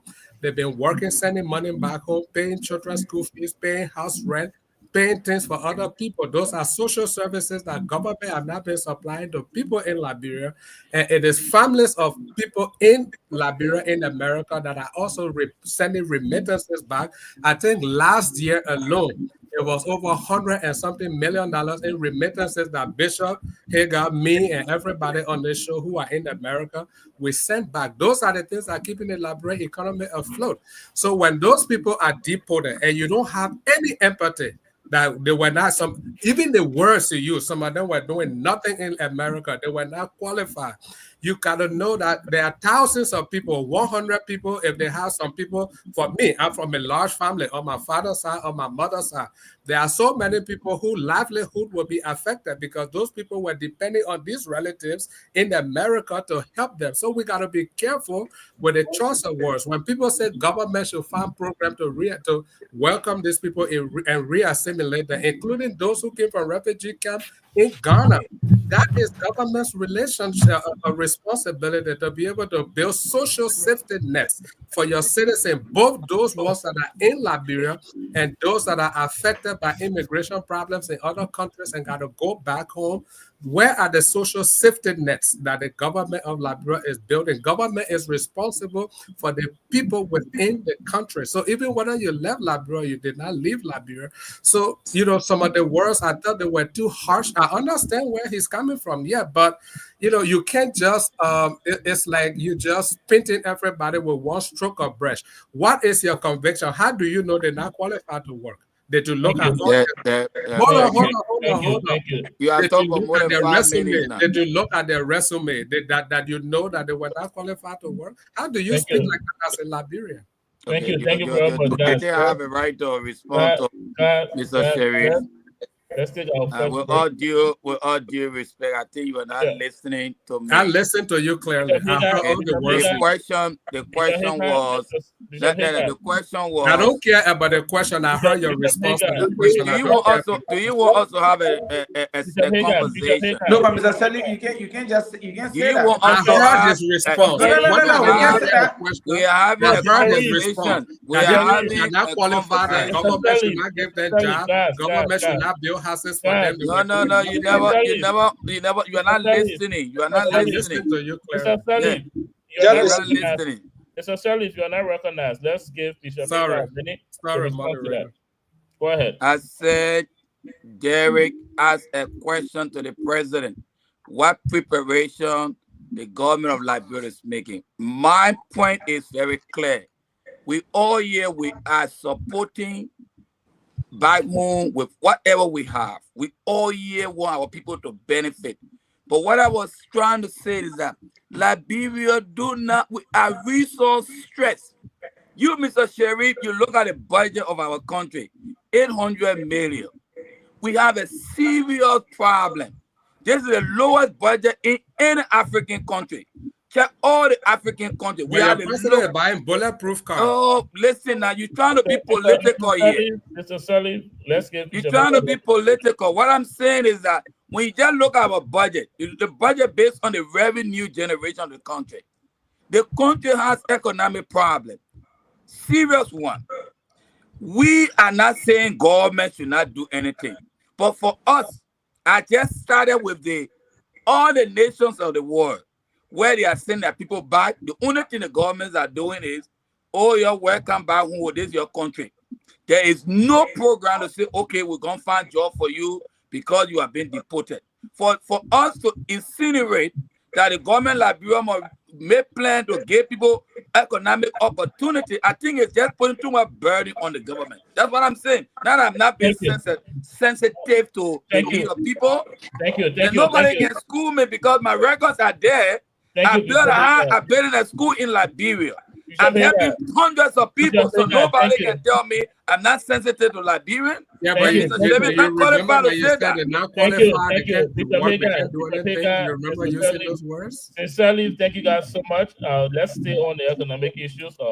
We're seeing development where the United States have pulled the service of USAID. And so let's take our first break. When we come back, we'll talk how would that affect Liberia, and then we'll can take our final break and then give you guys the opportunity to close on this episode. But for now, let's take our first break. We'll see you guys after the break. Mr. Moderator, don't forget about our project something. I will put it out there. All right. So, how long for the break?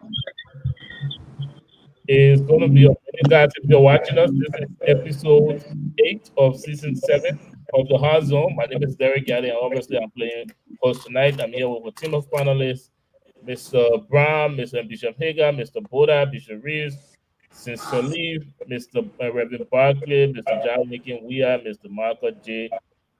Marco Ray, and we have the president of ULA here, Mr. Mohammed Keita. We'll take a very brief break, and we'll come back and we'll get right into other issues. But for the time, we'll see you guys after the break.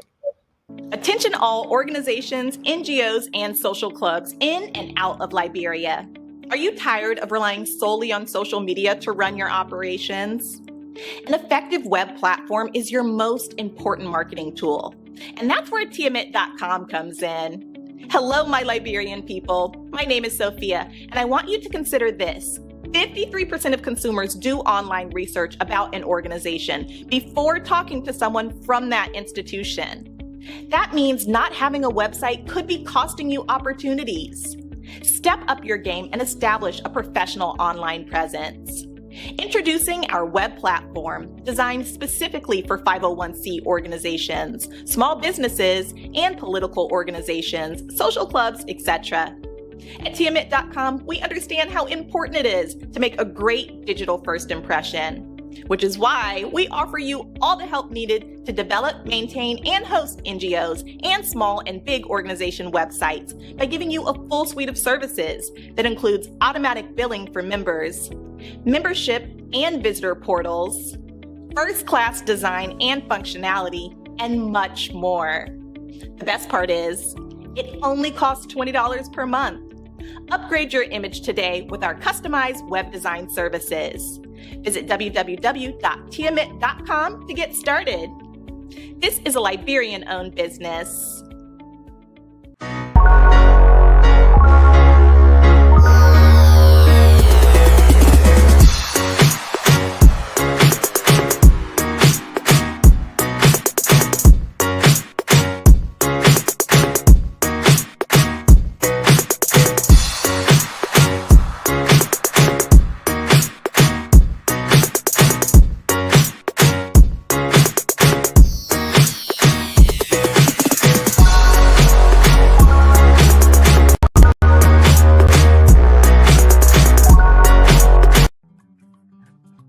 Welcome to your new home away from home in the heart of Margibi County, Liberia.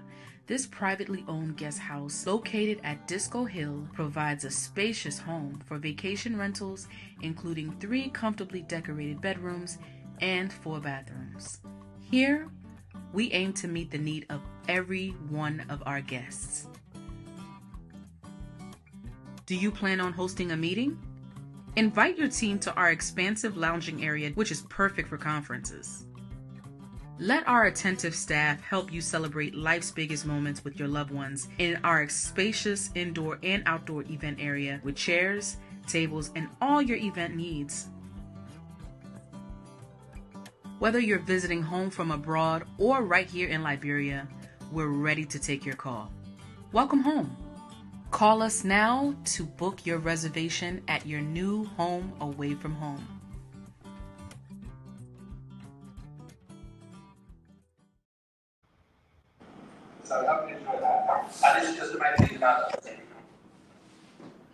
Somebody, we got a background noise. Can you guys?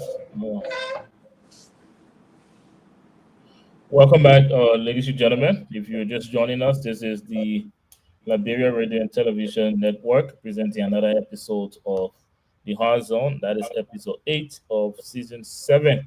My name is Derek Yale. I'm playing host tonight. I'm here with a team of panelists, and we have a guest panelist here today, President Mohammed Keita from the Unions of Liberia Associations in the Americas, and we have Sister Leaf, or member of that organization, and we have other members of his team here tonight. But again, it's been a very, very fruitful conversation. Before we get into the next thing on our agenda, we'll talk about it very briefly. Let me talk about a groundbreaking ceremony.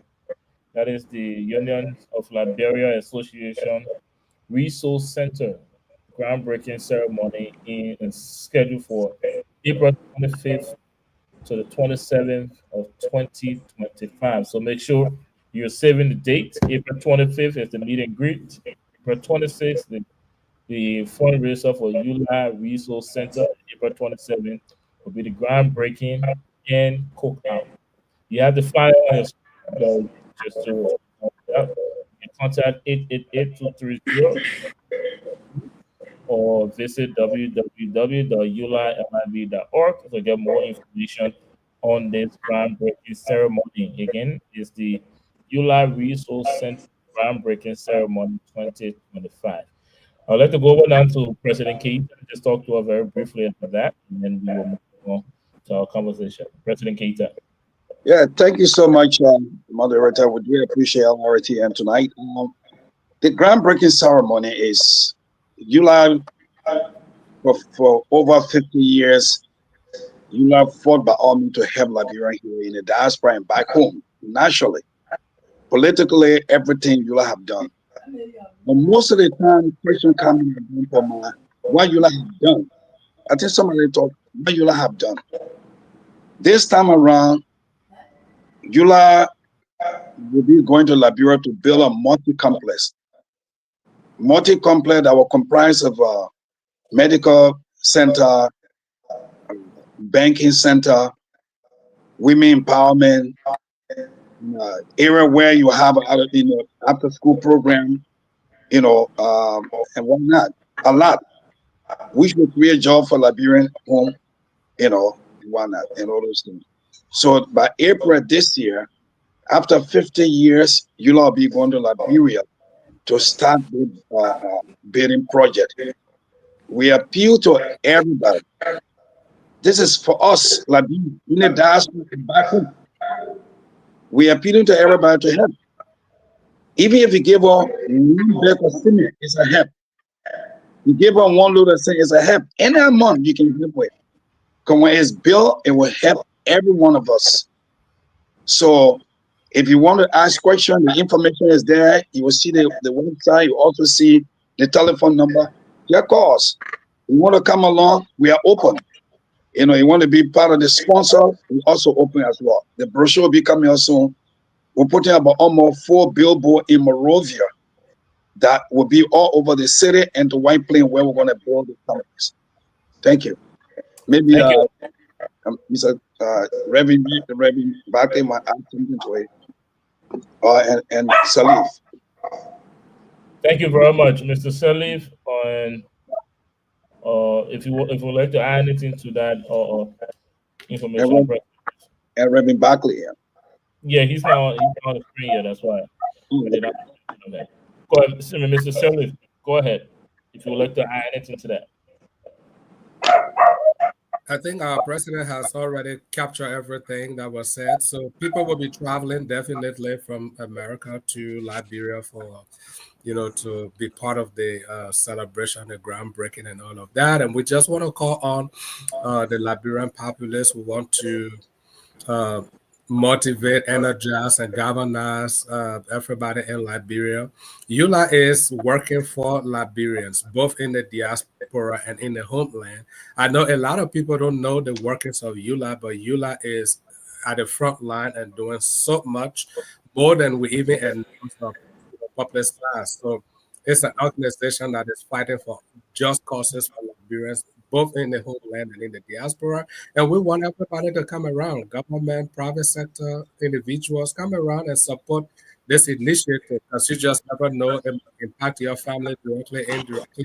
So let us embrace this. I think this in April, MSG has already given the dates and all the activities that will be happening. And we just want to call on all and sundry to come and let us put hands together. This is not for Mohamed Keita. It's not for just EULA. It's for the country. It's for everybody. Because EULA, for over 50 years, we have not really had presence in Liberia. And I think under the dynamic leadership of Mr. Keita, he has decided that EULA must have presence in Liberia. And that's why this move is taking place. So, yeah, we call it on everybody to come. Let us join hands together and let us unite as Liberians. So, undertake this worthy cause. Thank you very much, sincerely, for that information, and then to the president of EULA and also EULA generally for such a great initiative in Liberia. Guys, if you're watching us, and there's the information. So April of this year, from the 25th to the 27th, it's a groundbreaking ceremony in Liberia. Hopefully, you will have what it takes to be there. If you're in Liberia, make sure you're attending. If you're here in the US, make sure you're getting prepared to witness that groundbreaking ceremony in Liberia. Now, guys, to move on to our final discussion for the night, I know we're running fast on time. So again, I will give you guys not enough time to respond to this. As you all know, you're here in the US, America. The President Trump is making effort to dismantle the United States Agency for International Development, and we know how much they contribute to our national budget. According to Front Page Africa newspaper, they make up for $74 million a year to our national budget. Is our government prepared to make up for that amount in our budget? How are they going to do so? How do you think that's going to affect us as a country? I would like to bring that discussion to you guys. I would like to start with you on this one, Bishop Reeves. I'll give you a minute and 30 seconds. Talk to us. America dismantling the USAID. Yes, the last discussion that we had, something just rubbed me in a way that I didn't like, but I hope we can have time to talk about that. And it has to do with the fact that I'm a bishop, I'm a pastor, I have access to people. I have access to all kinds of people. I have access to working class, to poor people in America. I have access to drug dealers. I have access to prostitutes in America, all right? And because I have access to these people, it is my job to help them, to get them out of where they are so their lives can be transformed. But I hate when we as Liberians start to become enablers. When we enable people to do what they're doing, then we turn around and say we should have empathy. It defeats the process of helping to transform people. And my prayer is that we'll get to this place and really have a discussion about Liberia and how we enable people. That's why our system is where it is now. Come now, talking to the USAID, okay?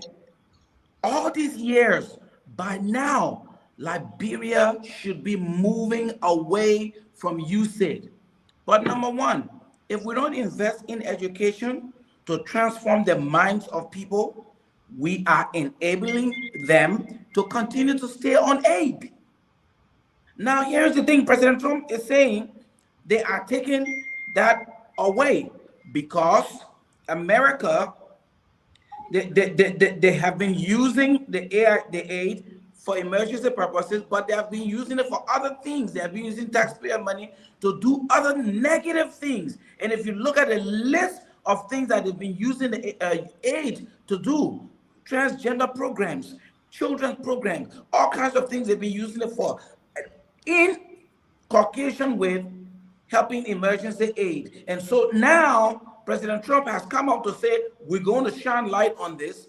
You realize now that the other people who, oh, how can they do that? There's emergency, people are dying and people need to, yes, it's true that we need the aid, but at the same time, those same people are taking the money and using it for other purposes.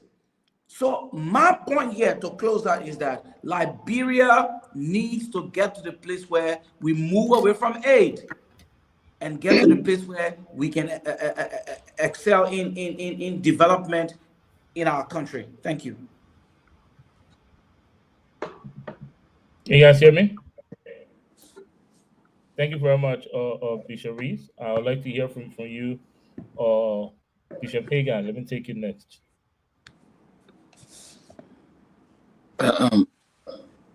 You asked the question, what plan the government of Liberia making if the $74 million budgetary support from USAID don't come in anymore? Is that your question?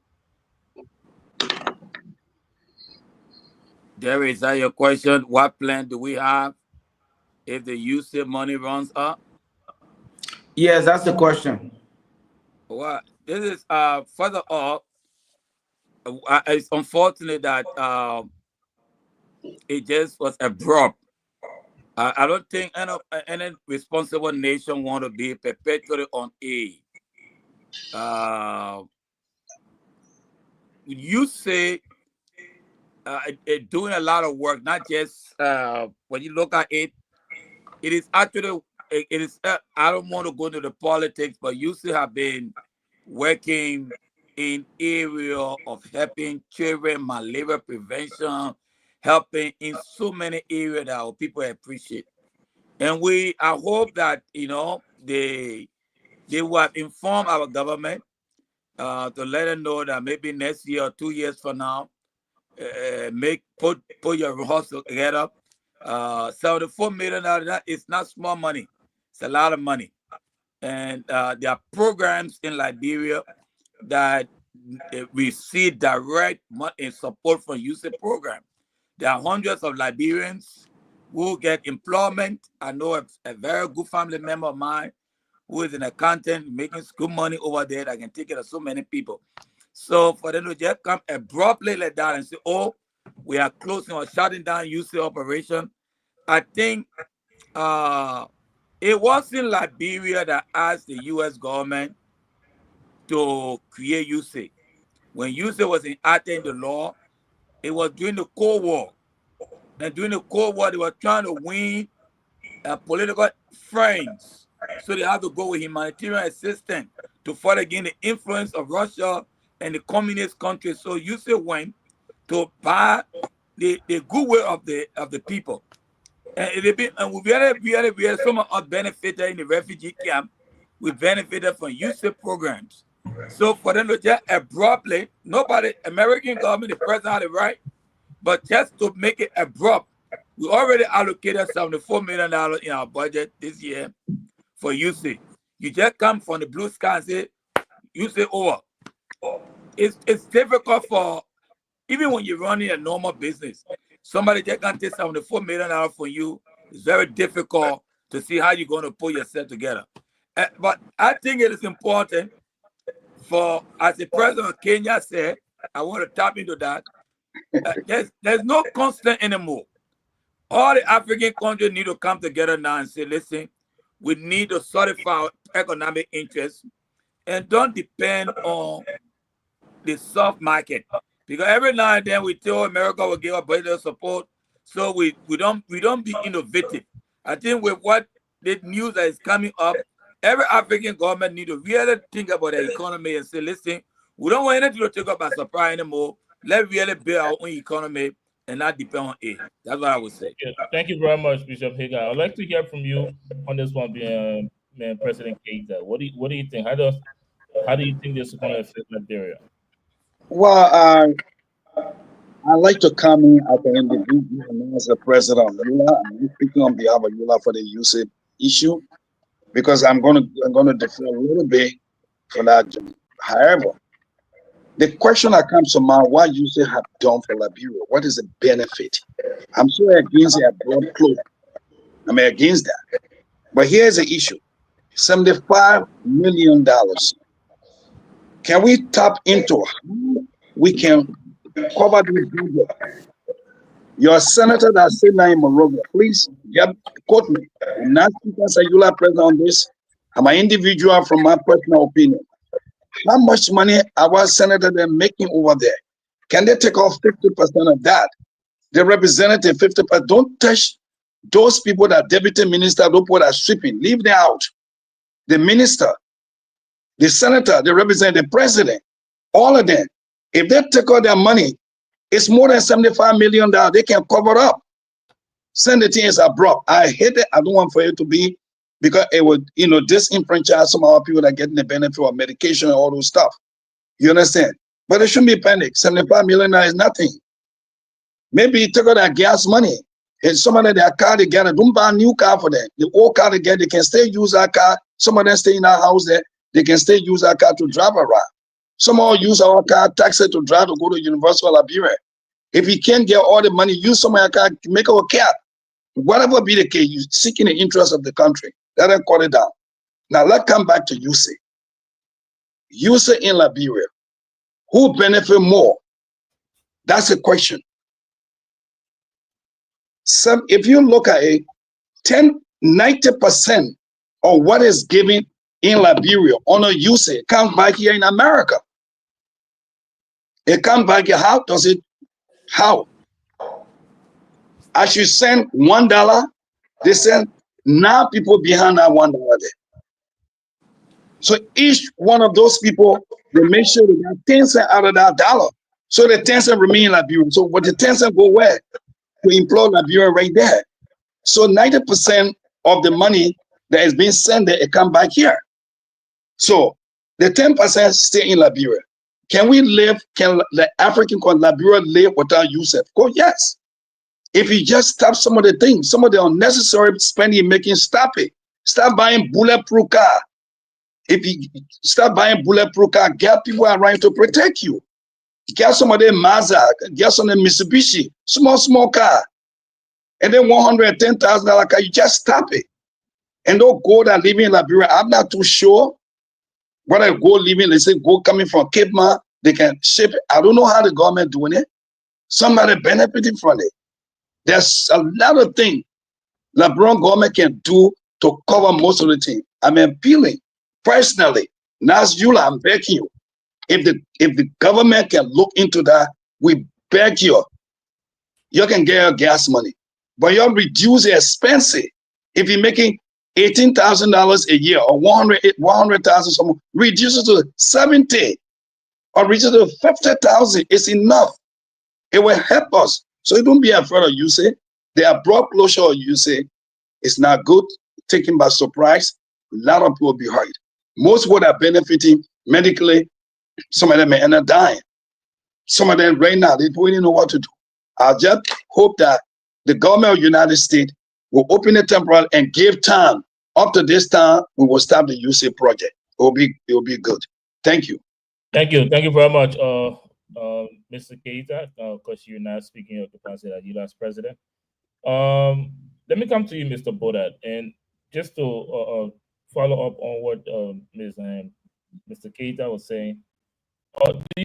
What step do you think the president of Liberia, do you think he should be setting the example? And also just respond to how do you think the dismantling of USAID will affect Liberia?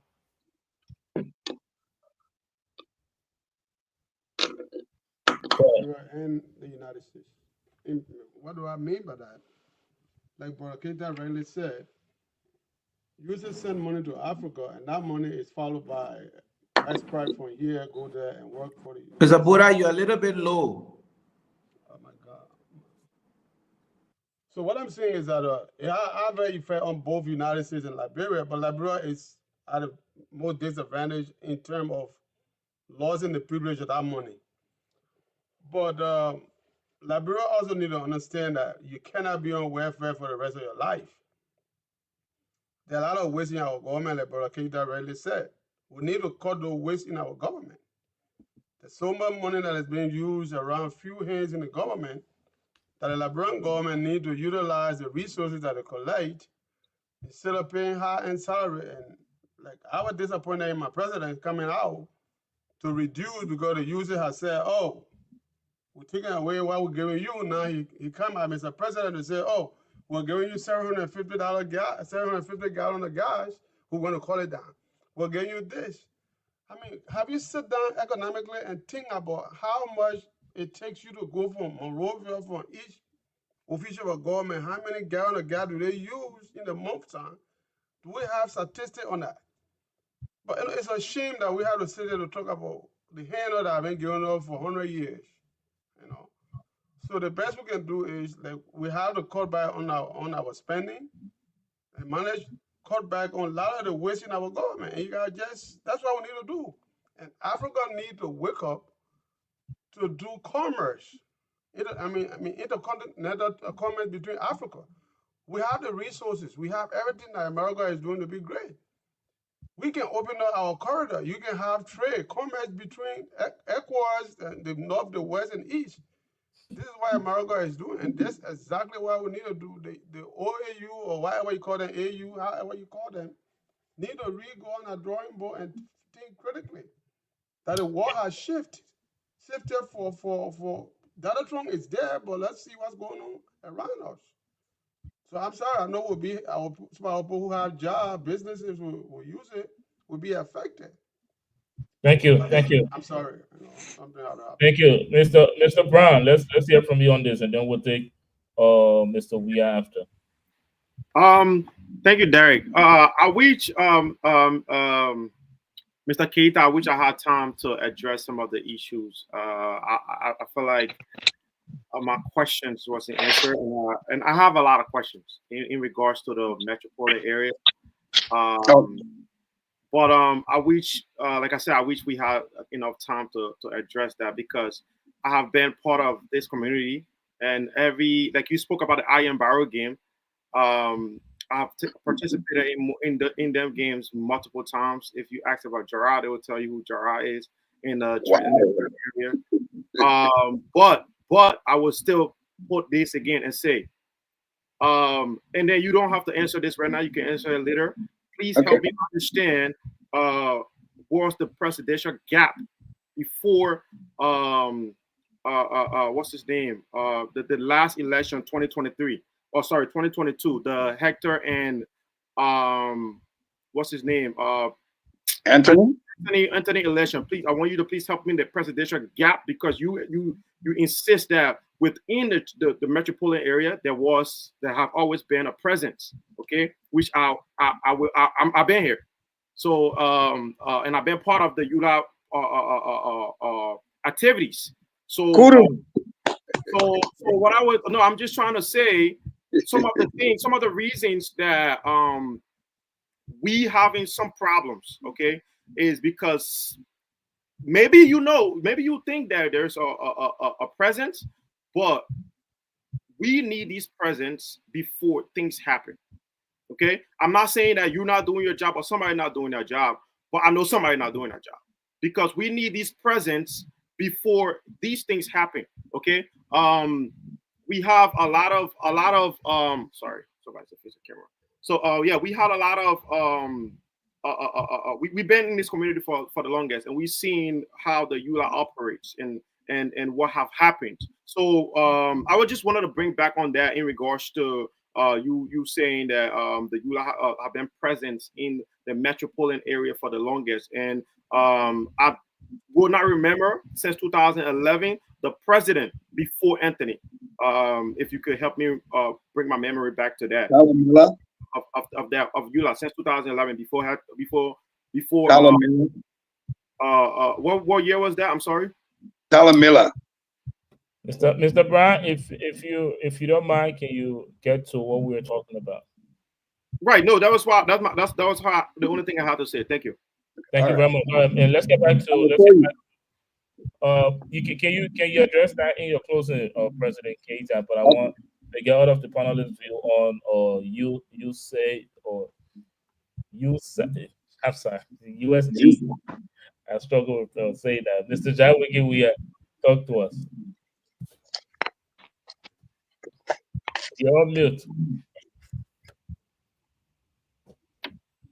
About the whole thing here. I posted a piece that I wrote about the action of President Trump. The solution lies in the hand of African leaders. We need a unified framework, economic framework of Africa, where our youth will not have to worry about school fees, all of this stuff here. For too long, we have been reliant from the international community that are also relying on top resources, like America, the phone, the plane, the computers. All the resources are from Africa, specifically from Congo, South Africa. Even the Elon Musk stuff, they are all from Africa. What we need in Africa is to come together. Even if we don't come together, it will be difficult to do a quick economic framework. But if we can insist that before anybody have access to our resources, they should use African money, we can introduce one currency which we call it Afro. That will compel the West for us to have a leverage. The West cannot survive without the resources of Africa. The only problem we have in Africa is we do not have the technology to make our resources into finished product. Someone in the village can sit on the goal and the person considered poor. And the West continue to fool our people who are in power because we say we are independent countries, but in reality, these so-called presidents in Africa, they are occupying the structure put in place by the colonial leaders, where they're suppressing their own people. They suck the resources of the country at the expense of the majority of the African people. I'm not talking about Liberia alone. Liberia being the first independent country in Africa, it was supposed to be a country to show that Africans were incapable to rule themselves. But unfortunately, from time to time, people are fighting for titles, honorable excellencies, instead of fighting for honorable character and doing excellent work. Our girls are selling their dignity for school fees. That the American government cannot solve that problem. We have the resources, the rubber, the gold, the diamond, as the brother was talking about. We need a system to be put in place to make the place better. We cannot continue to rely outside because no country in the world fell from heaven industrialized. They all struggle. They put themselves together and work together and decided to do what they needed to do. We can start from the Mana River area, the three countries, Guinea, Sierra Leone, Liberia. We can all agree. Imagine, even if you go to any of these countries, you consider foreigners. We can't even agree to use one currency. We need people to travel. Why? The demarcation were created by the West. The same Western people told us that even our own names are bad. So we use the Western culture, but then when it comes to economic structure, we don't want to adapt anything for ourselves. So what I have to say is the solution is in the hands of Africans, not Trump, not any Western world. Thank you. Thank you. Thank you very much, Mr. Jawiki. We are running fast in time. So I guess that was very strong and powerful. Thank you. Thank you very much. But we're running really fast on time. And I will take sincerely last on this, and then we'll take our final break. And then right after, we will give you guys the opportunity to close on this program. Sincerely. Thank you again, Mr. Valley, and thank you for having us on the show. It's an interesting question when it comes to USAID and what Liberia is going to do when that money is gone. But before I respond to it, let me take my cue from Bishop Reeves, like he, said. I wanted to respond to something. In academia, we don't just throw words around. Everything you say, you should have a proof to back it up. You should have. That's why you have to cite your sources. You can't just throw words around. And my my Bishop John, I don't see him again, Bishop Hager, to say on this platform to people listening all around the world that every country in the world where people are being deported to, none of those countries doing anything for the people that have been deported. They only tell them, oh, welcome, this is your country, you're welcome back. That's frivolous because you don't have any proof of that. You've never been to all those countries to tell them where they gave you the fact sheet that we did nothing for our people that returned. A responsible government, when your people are deported, at least have a starter pack for them. A starter pack to say, hey, you live in the West, electricity work, road network work, everything work, coming back home, it's going to be a hard start for you. We don't have all the resources, but hey, we can start you off with paying your rent for at least 3 months. We can give you little things, go and start business. It's called starter pack. You can do that. It's called empathy. And then to say, oh, the government shouldn't do anything because the government is poor. Your government officials don't say that because they don't live like that. The recent budget that was just passed, millions of dollars on NSA, millions of dollars on EPS. What do? Vice president driving bulletproof cars. Who's after them to kill them? And then you want to tell people, oh, the government is poor. That's why they can't help people that have been deported. It's being very disingenuous. He lacked empathy as a bishop. He lacked empathy. When people are struggling, you struggle with them. That's the word of Jesus. We struggle with people who struggle. You don't just get up and throw words around at people who are already going through.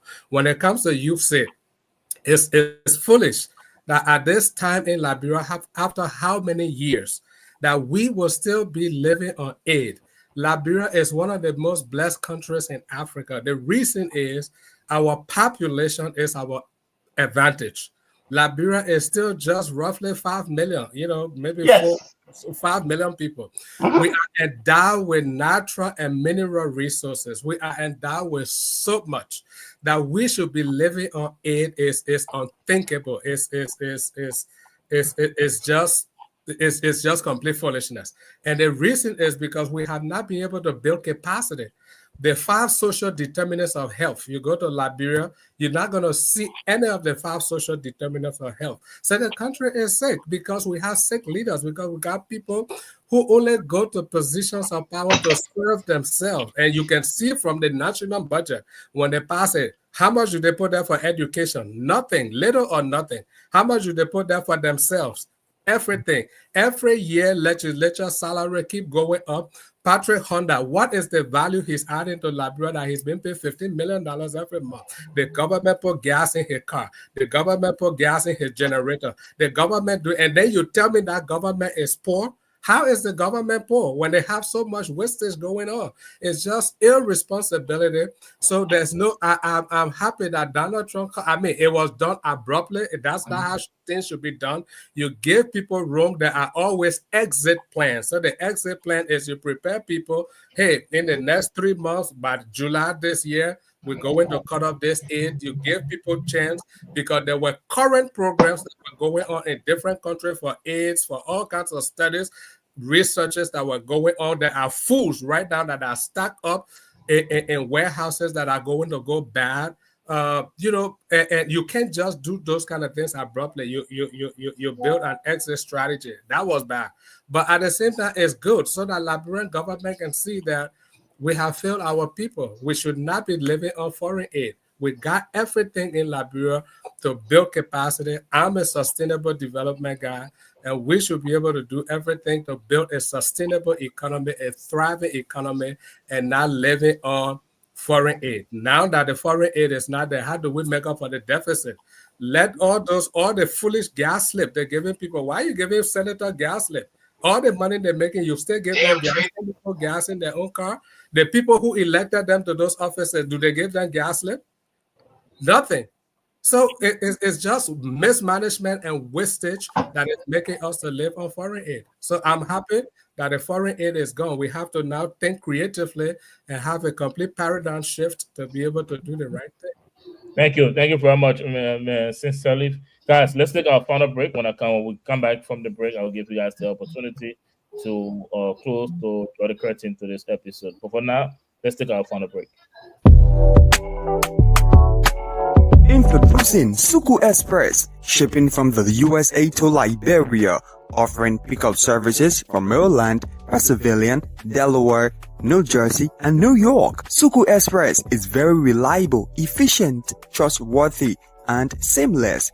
U.S. warehouse and loading dock is at 54101 Tacony Street, Philadelphia, PA 19137. Contact 267-987-6821 or 267-437-6463. Then in Liberia, at Dry Rice Market, Bannersville Road. Contact 0775-245-666 or 0555-594-53. Hey, this is Grace, the CEO of the Founder Suku Express.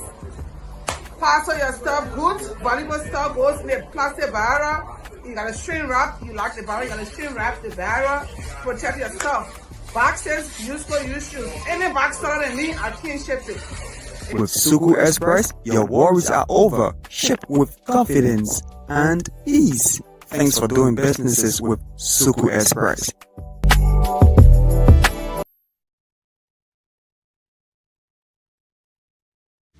Maintaining your vehicle can be a major investment. That's why here at Brothers Auto Care, we pride ourselves on providing professional and reliable auto care at affordable rates. Whether you need an inspection, new brakes, or diagnostic reports, our skillful and experienced mechanics are here for you every step of the way. Call Brothers Auto Care now to schedule your next auto maintenance and repair service. At Brothers Auto Care, we help you drive home with peace of mind.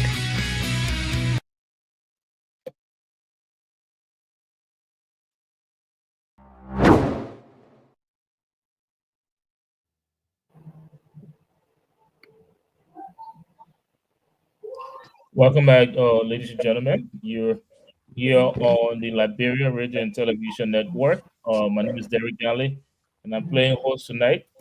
Guys, this is the final part of the show. This is the part where I ask you guys to give us a closing remark, and then after I will draw the curtain to this episode.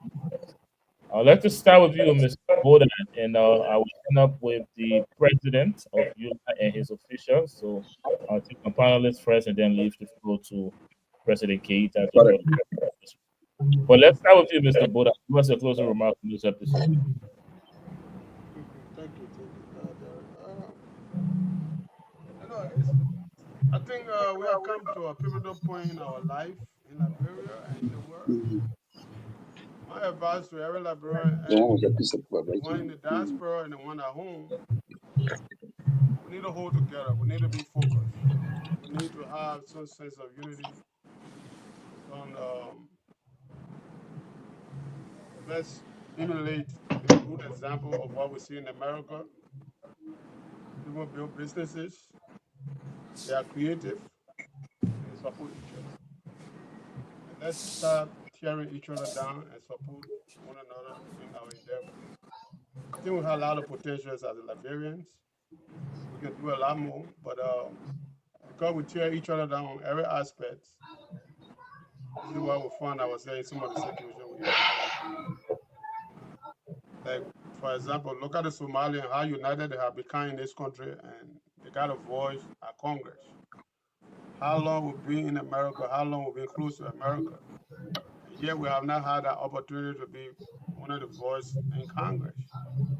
So this speaks to a lot of our issues that we have, and I would just ask that we can rethink our mind and the way we do things. Let us start a new beginning.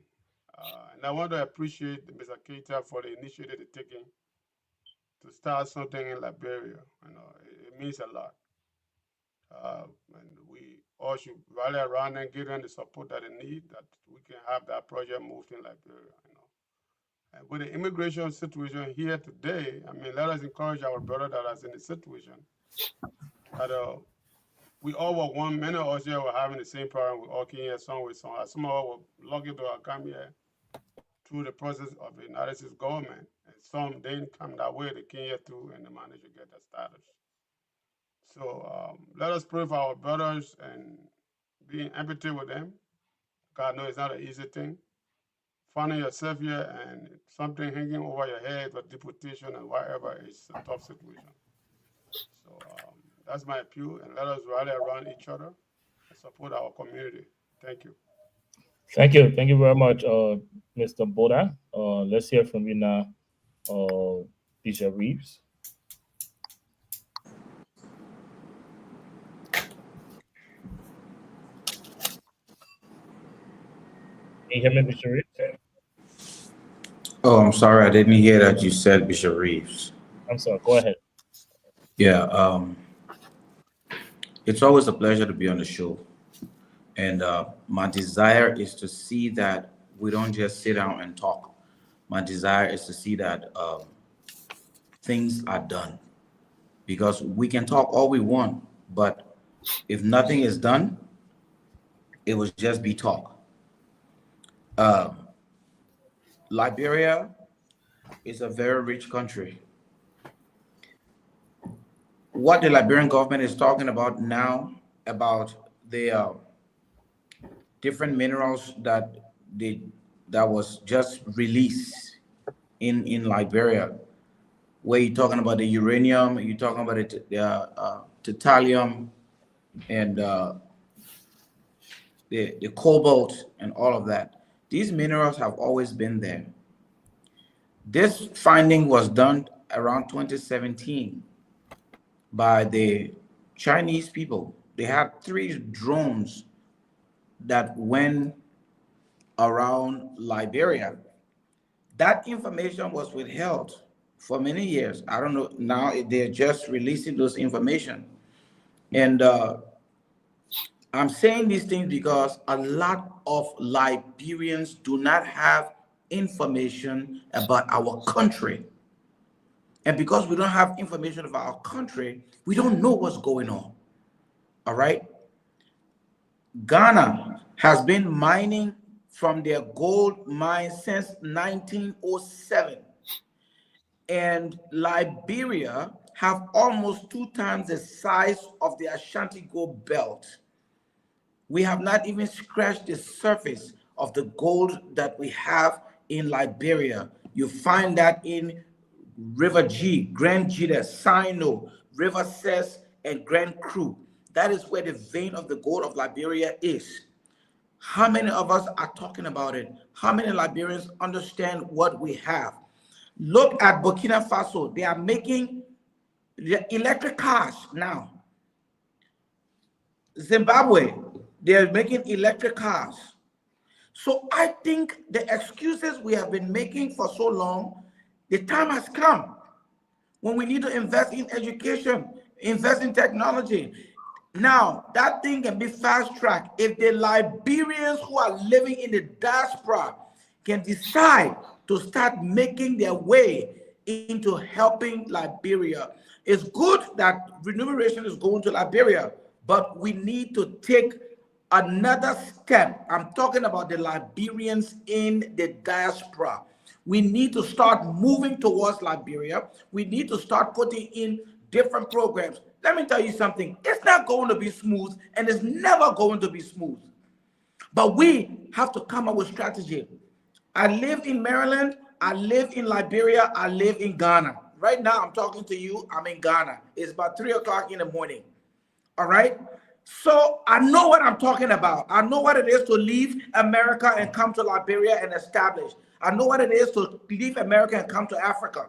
So you can't tell me that I've not gone through all of the different setbacks and all the different negative talks and all the different things people say. They say that, but I still see possibilities. While people are seeing poverty, I see opportunities. If all of you on this show tonight are able to start seeing opportunities in Liberia and start planning, I'm not saying just jump and go. No, plan. And let's work together, as Mr. Boda said.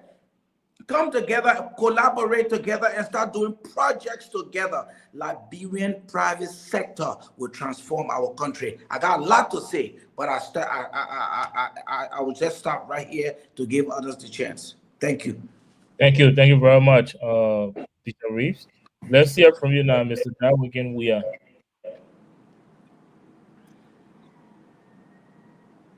Um,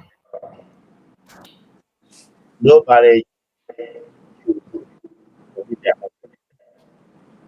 only Nigeria. The story is true for the whole of Africa. People leave their country in search for better life because our country of origin, we can't find it there. Why it is true that people in the diaspora must do something for Liberia, the government should also create the atmosphere. The government should also serve as an example. But we outside the country, we can also help to hold them accountable. For instance, if you were to go to any ministry in Liberia, I have an organization in Liberia for any piece of paper you want to process. They want cold water. Yeah, yeah. The people who made up their mind, even if you were to ask anybody to do work for you, you look for the money, you look for the resources, you do the right thing. I do right, so I know. Write a project, do the stuff, but yet they want pay. And the mindset is that our people in Liberian government, they feel entitled, they feel that it is their time. Nowadays, our time to grab whatever passed through the corridor of office. I talked to a few of them. For those of you who have been traveling to Liberia, visit the Capitol building, look at the offices. It is unfortunate. Toilet not even functioning in these places. That is our country. Look at the University of Liberia. It's like a prison compound. Yes, we are the oldest country in Africa because we were told to rely on someone. And those in power, they don't respect the dignity of people that work for them. The driver, they send a driver to do something for their government, which is not part of the job. They don't respect those that sweep. In America here, there's a job dignity. No matter what is the title in America, your supervisor cannot even send you to buy a Kool-Aid for him. Am I lying, guys? So we need to start from there. We need to come together. I agree with all of you, but we also need to recognize that the people in government, we need a structure that people need to get something to fight for. What do you do? What do the young children do in Liberia to fight for to get ahead? If the government were to announce today that they want to hire 20,000 Liberians to go into plumbing, the children got something to fight for. But they are hoping shadows. There is nothing to fight for. There is no hope. As a result, as I said again, young girls sell their dignity for school fees. This problem will not be solved by America.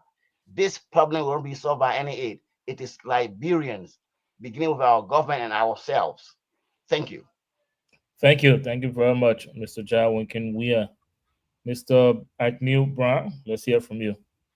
Yeah, thank you, Derek. Mr. Weah said a lot of things that I will say as well. Yes, it is true that a lot of us from out here need to go to Liberia to go help what's going on there, private sectors and stuff like that. But like Mr. Weah rightfully said, the government have to create a sense of security for us. You know, what will happen to our businesses if something happened? If one day one of the representatives get vexed and want to do whatever they want to do, because that's what we're seeing most of the time. We're seeing right now that a representative can do as they please, you know, and their favorite word in Liberia is you cannot arrest a representative, you cannot arrest a lawmaker. That's their favorite word to say. So unless, in my opinion, unless the government create security for us, the private sector that want to go there. I have a business in Liberia right now, and if I tell you, just to get a notarist to notarize a paper, it's almost $25 because they got to pass through somebody just to notarize the paper. I have a team right now in Liberia that just to register the team before they go through NFA, it's a lot of process. Okay, so we like you spending a lot of money, and you got so like unless the government create a sense of security, there will always be shortage of some people that want to go there and invest.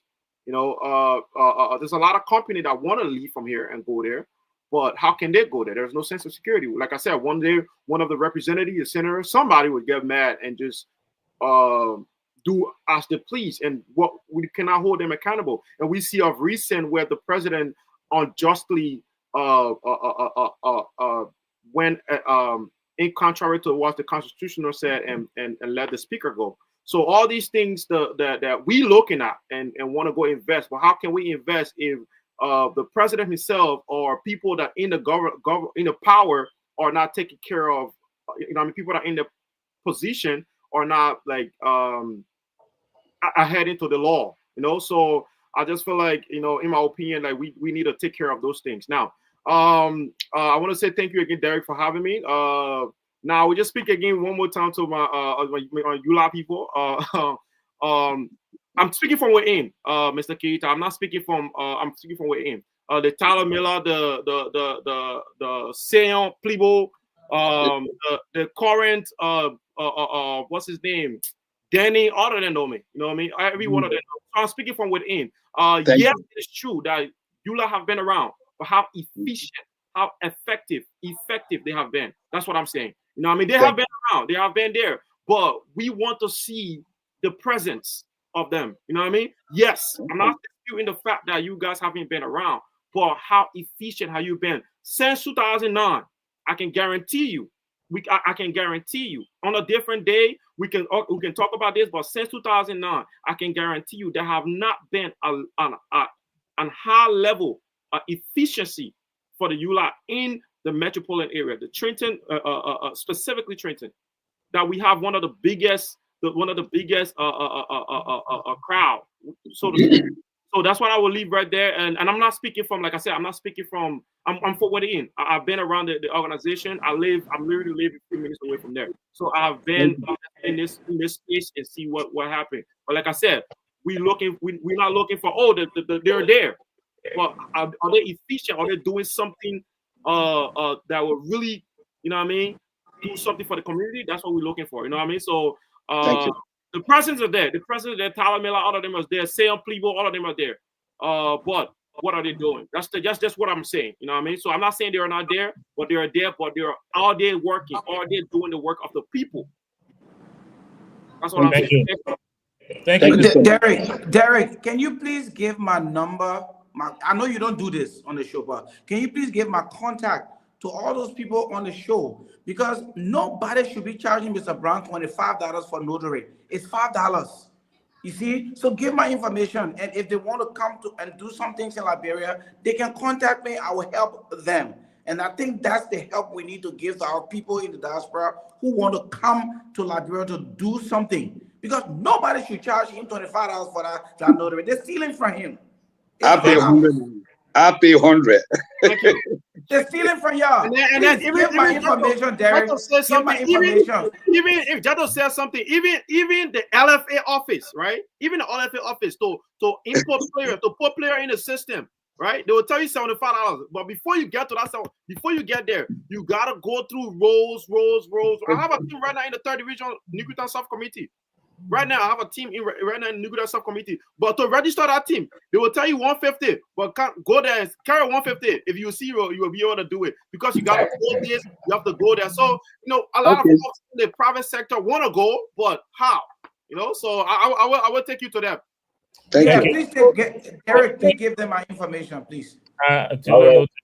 Bishop Reese, before we go to the EULA team or Mr. Brown, you have a question from one of our viewers. Will you be joining, I assume, the main EULA in Monrovia in April for the grand ceremony? So that's the question. But I would like to be part of what they got going on. I would like to be part of what they got going on. So for now to think about it, so you can respond to the question by showing Mr. Thank you so much. Sorry, I didn't say that. Like, I think you are the first president to talk about project which I've been talking about. We can just do this thing right after job in Liberia to just for the namesake, and that also caught my interest. Thank you, Mr. Jawikin. We are, and to the ULAS team. So I don't know how we're going to do this. I will just start with Mr. Blair, Mr. Barkley, Mr. Sirleaf, and then the president last. Is that okay? Because I don't know what's the protocol for. Go ahead. You're on mute. Oh, thank you. Sorry. Thank you for having me on the panel tonight. I really enjoy it. I hope these things continue. But my purpose here tonight is to just talk about the immigration and like the Councilman Reverend Barkley said, we on the East Coast are blessed that our governor has not authorized the police or the sheriff to work with the immigration. The only way you get arrested on the East Coast, you have to have an arrest warrant given to you to be arrested. On the West Coast or down south, it's a different ball game. So my only advice to Liberian is please be as diligent as possible. Try to avoid anything that will bring police attention to you, especially when you're down south or on the West Coast, because the governors in those areas has given the police and the sheriff and the immigration the go ahead to work hand in hand. And we're still trying to sort this thing out. Even the White House does not even have an immigration chief yet. They only appointed somebody, immigration czar for the border only. But to have an immigration head that you can really complain to, they have not even done that yet. So about the honor people, the people that are left there are acting on presidential order, and presidential order cannot be stopped by Congress. So my advice to you, if you can avoid getting into any trouble, please do. If you do get into one, we can contact our hotline and we can try to see you get a lawyer, try to find the organization in your state if they can help you with some legal guidance. We can go through ACLU or NCAA, what those charitable organizations, to see if they can help our ULA member. Again, thanks for having me and hope to be on this thing. I don't have government experience in Liberia. My government experience has all been in America, so I can't talk about the ULA, the use. But I think right now the government should look into a damage control because the $75 million has been plucked out of their budget. So they should be meeting to do damage control, how they will put it back or how they will cut back some of their benefits or whatever they're doing to put that to get that money, or else they will have a deficit. Liberian government is the only government that after 12 years early went with deficit and left. Every year there was a deficit and nobody go back to find out what did we do last year that caused deficit that we need to avoid. Every year until Amara Conan left from there with deficit, then he was making senator. So it's the only country where you fail, you get paid for failing. But you know, I love that country. Believe me, you get rewarded because you fail. That's correct. Thank you very much. Let's hear from you, Reverend Barkley, and then right after, Mr. Sirleaf, you can go. Derek, I want to thank you very much for hosting us here. You are doing a tremendous job in bringing attention to Liberia's plight. I first want to begin by recognizing the questions that were posed by Prince Sheriff concerning the information dissemination process within ULA. I want to agree with him that we discussed this at the leadership level of the board of directors, and we are going to improve on that aspect because our people need to know what we are doing. And so I want to thank him for that. But I want to dwell into the issue of the shutting of aid to Liberia, or USAID, all over the world.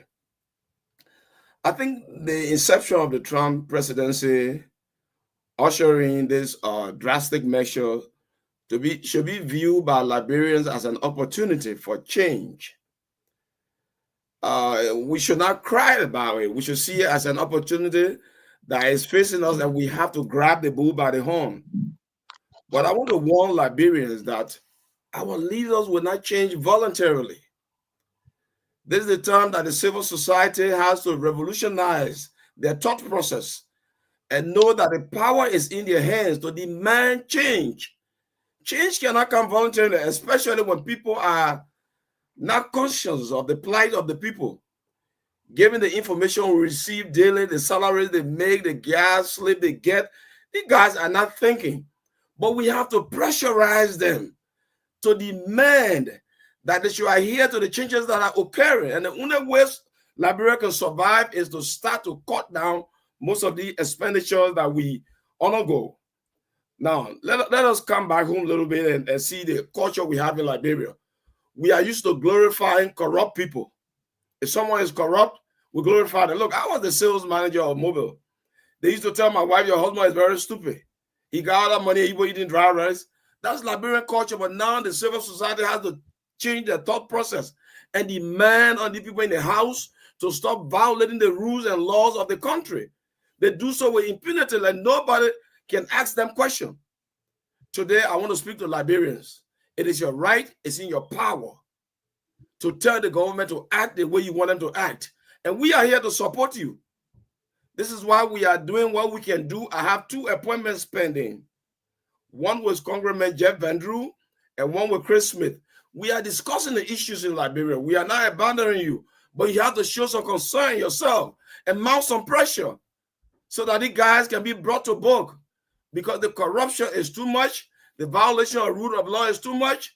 We have to put our feet down to fight this battle, because Trump will not change again. This thing is a roller coaster now. There will be no aid come to Liberia, but we can survive. If Burkina Faso can do it, we can do it. If Niger can do it, we can do it. If Mali can do it, we can do it.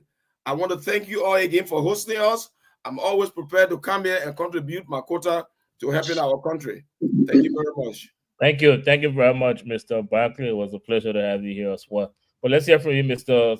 Sincerely, and then we'll take President Keita last.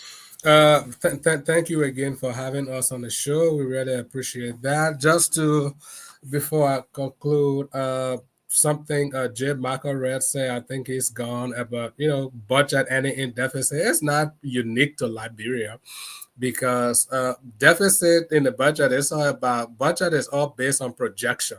It's not like some actuality is, on the grounds. It's just projection. So there are various metrics we look at and we set the budget. So definitely, for example, this budget will definitely be in the deficit, because when this last budget was created, USAID was not, what happened to USAID had not happened.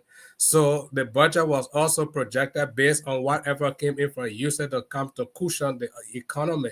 So now that Trump had done this, definitely the budget is going to end in the shortfall again. So budget deficit will always happen, because the factors you were depending on when you created a budget, when they're not there, definitely you will go into deficit. But yes, like you said, we have to be responsible as a government to know what not to do to keep creating a budget shortfall. But on the ULAD thing, I want all Liberians to come together. This is the time for us to come together, especially my brother Brown. You spoke very passionately, and I really appreciate that. But you see, we can't sit on the fence and criticize and just point the finger.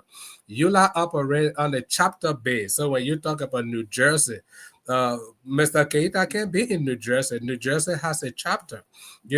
Trenton, there's a chapter. So we operate on the chapter-based membership. So in all the 50 states, there are chapters that are there, and there are chapter leaders there. ULA can't do everything. The president can't do everything. He can be everywhere at the same time. So we also depend on those chapter leaders and their own leadership within the states, in the various states, in those various places, to do their part. We count on you, Brother Brown, to also do your part. I was not a part of ULA. Now I'm a part of ULA. I got to make the difference. I got to make my presence felt. What can I do? What can I contribute to move the agenda, the activity of ULA to a better place that will also help to foster growth and development within the diaspora community and in the homeland. So ULA is all of us. When you say ULA, just because officially, maybe you're not part, you are part, because it's the Union of Liberian Association in the Americas. So whatever association EULA sits at the top. So as long as you are living in the diaspora, automatically you're part of EULA. So let us all come together and contribute our part so that we can help our people. We can push the agenda for whatever assistance our people will need in whatever corner. The little thing you do in your little corner, you're helping EULA to move,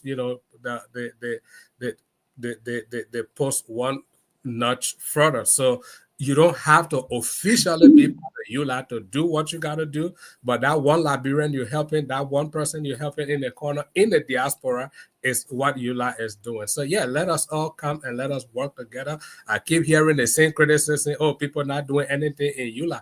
If people not doing anything in EULA, it's because you are not part of it. If you were part of it, you can contribute that, your expertise, you can contribute your time, your service, and things will move. So yeah, let us come together. This is not time to throw stones. Let us put hands together and let us work together. And Mr. Brown, I look forward to see you on board. Come and bring some ideas, inject some fresh ideas that can help you do things differently. Just to say something, right? I was not really throwing stone, but I was just emphasizing where Mr. Keita said. I beg you, please. I am sure you're familiar with the rules of this show. No, I was just emphasizing when he said there was a presence. I was just emphasizing the presence. But go ahead, sorry. No, you're right. You're right. We need you. We need you. Presence. I've been here longer. We're speaking on the presence. That's what I was emphasizing on. Thank you, Mr. Brown. And before I give the president the opportunity to give us his final words, let me say thank you to all of you panelists and to the guests and to the other officials from EULA that are here for your contribution firstly on the show tonight and for your appearance. Mr. President, I cannot say I do not know of EULA. I have felt the presence of EULA for as long as I have been knowing EULA, which is why I feel inclined to give you this time to give your final words, but I must ask the question that I think is necessary to be asked. Or others will say, let's address the elephant in the room. I'm very familiar with EULA's activities in some of our chapters, and specifically to the one in Central Jersey in the metropolitan area. And the reason I have to ask this question is because we have Mr. Brown here, who is from the operating area of that chapter. Now, there are some that carries the position that EULA facilitated bringing disruption to their community in a sense.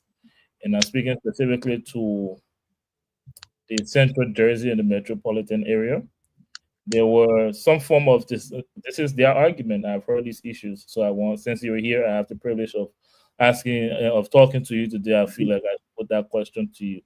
There are some that say there was some sense of stability within the community, speaking directly to the children professional Otamba, and it felt like EULA disrupted that by coming with an election, and then the elections ended up dividing the community. And prior to that, the community was in court over leadership issue. EULA came with their idea to stabilize it, but then the community ended up back in court. That's the argument some do have in the community as we speak. Now, you just admitted on this show, Mr. President, that the current president, Mr. Anthony Poe, resigned. You just confirmed that on the show. But prior to his resignation, there were some old members from that very chapter that were saying they did not recognize his presidency due to an election that was held that is contrary to what their constitution describes. But no, as the saying goes, these things are in the past. My question to you would be, this is a new face of EULA. You are president of EULA now. What steps are you taking to make sure or to ensure that EULA do not have these repetitive occurrence as far as any are back in court? Or you trying to get the constitution of EULA and its various chapters comprehensive in that things can be clarified on what route the chapter or the organization is going, so that these issues don't come up again? What steps is EULA taking? So I just want to put that to you and see if you can respond to that. Thank you so much, Darren. Appreciate that. Before I come on my final statement, first of all, EULA is a chapter-based organization, and every chapter have their own constitution. And EULA will never ever interfere with any of the chapter unless you invite EULA to come. That's the law. We can't change that except we amend it. When you have a problem in your chapter, if you don't call EULA to mediate, we don't just go there. That's the first thing. Second, when Central Justice were in problem for how many years, I don't know, God knows why. I think Tyler Miller was the president at that time, if I'm not mistaken. And EULA went there to solve the problem, brought Liberians together. We didn't even know how many Liberians were there, but until the past administration, let's be fair, I was second vice of the board of directors. Make sure EULA went there and solved their problem. Everything went, they had an election, Anthony Payne was elected. And after a certain time, I don't know what happened. They said they had a problem with the election. And the other group did not agree with Anthony Payne being elected. I don't want to go too deep with their story. There's a rumor we've been hearing around.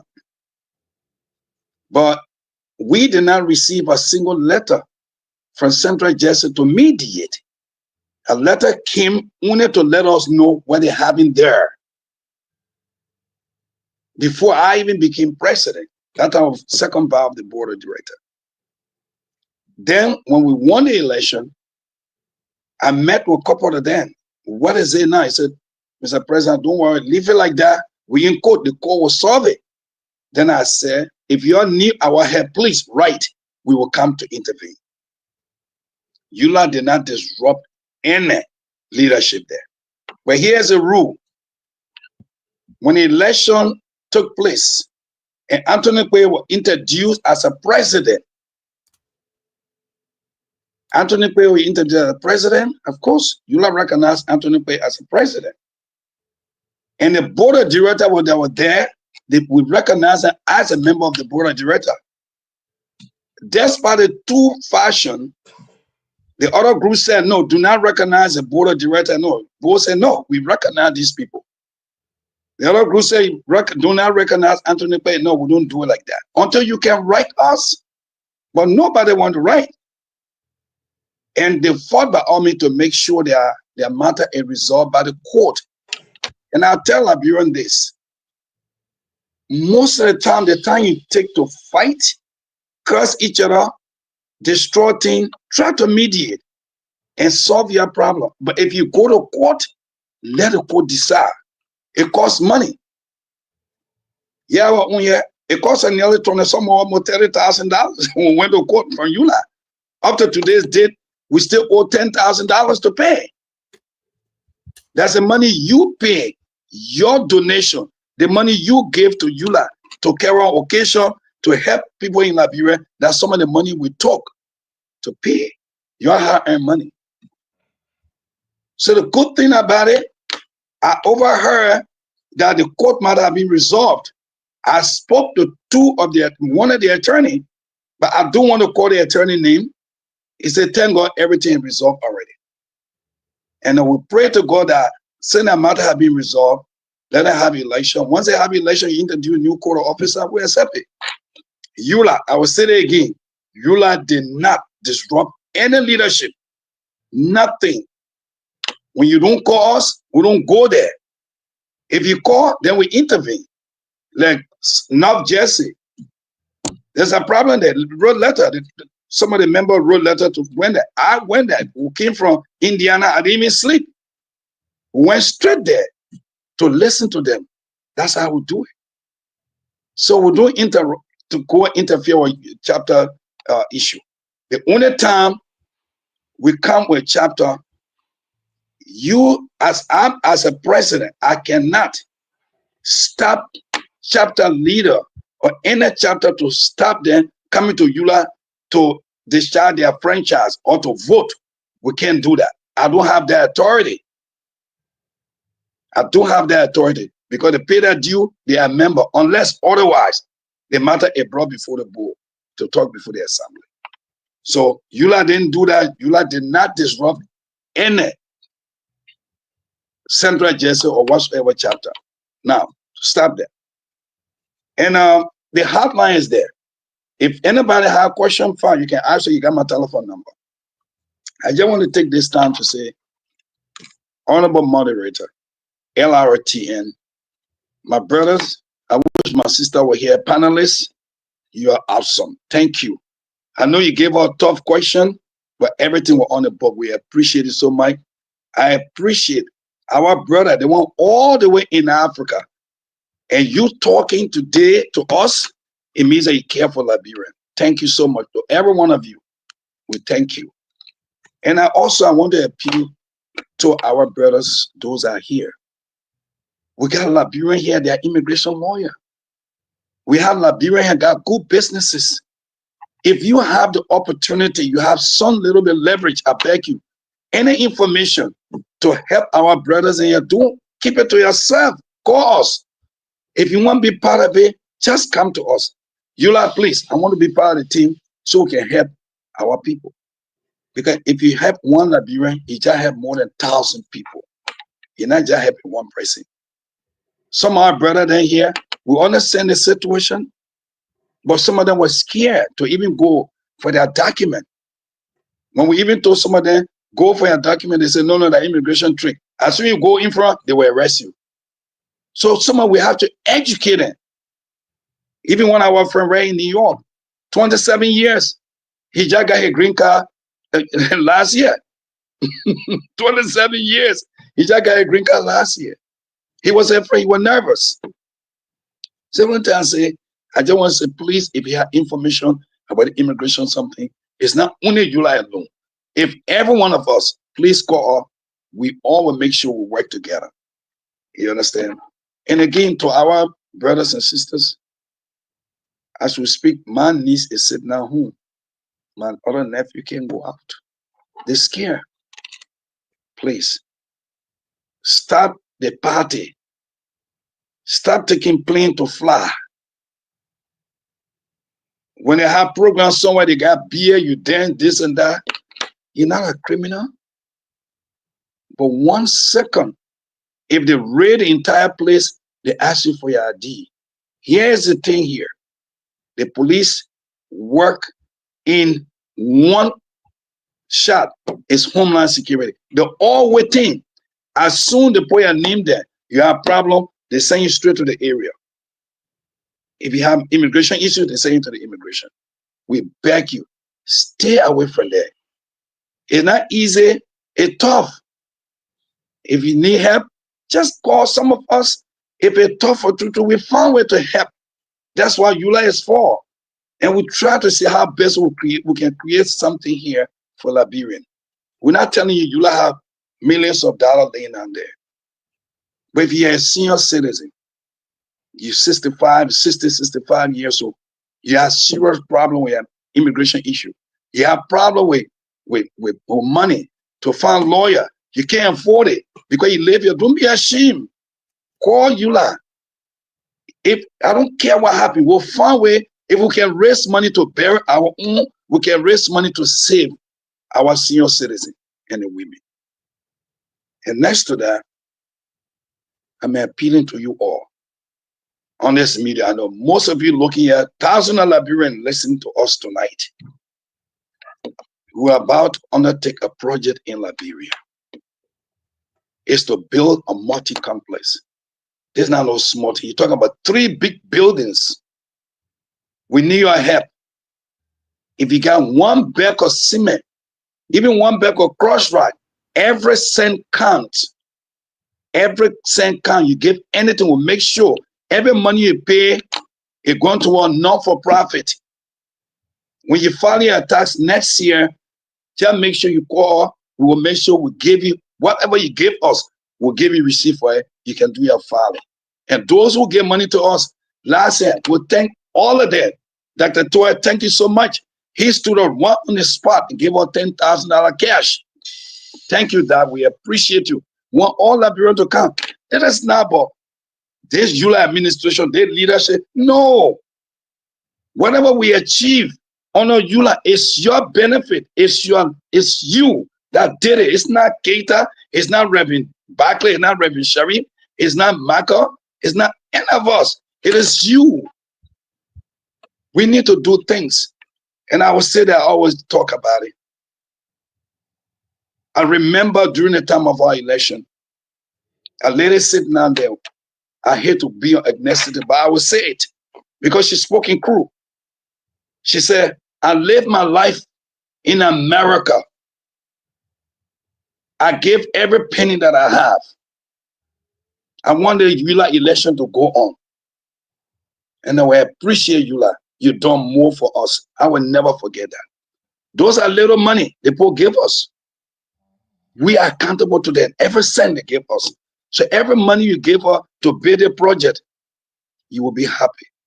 Now, if you want to take extra step, we got spot there on the project. We got parking lot.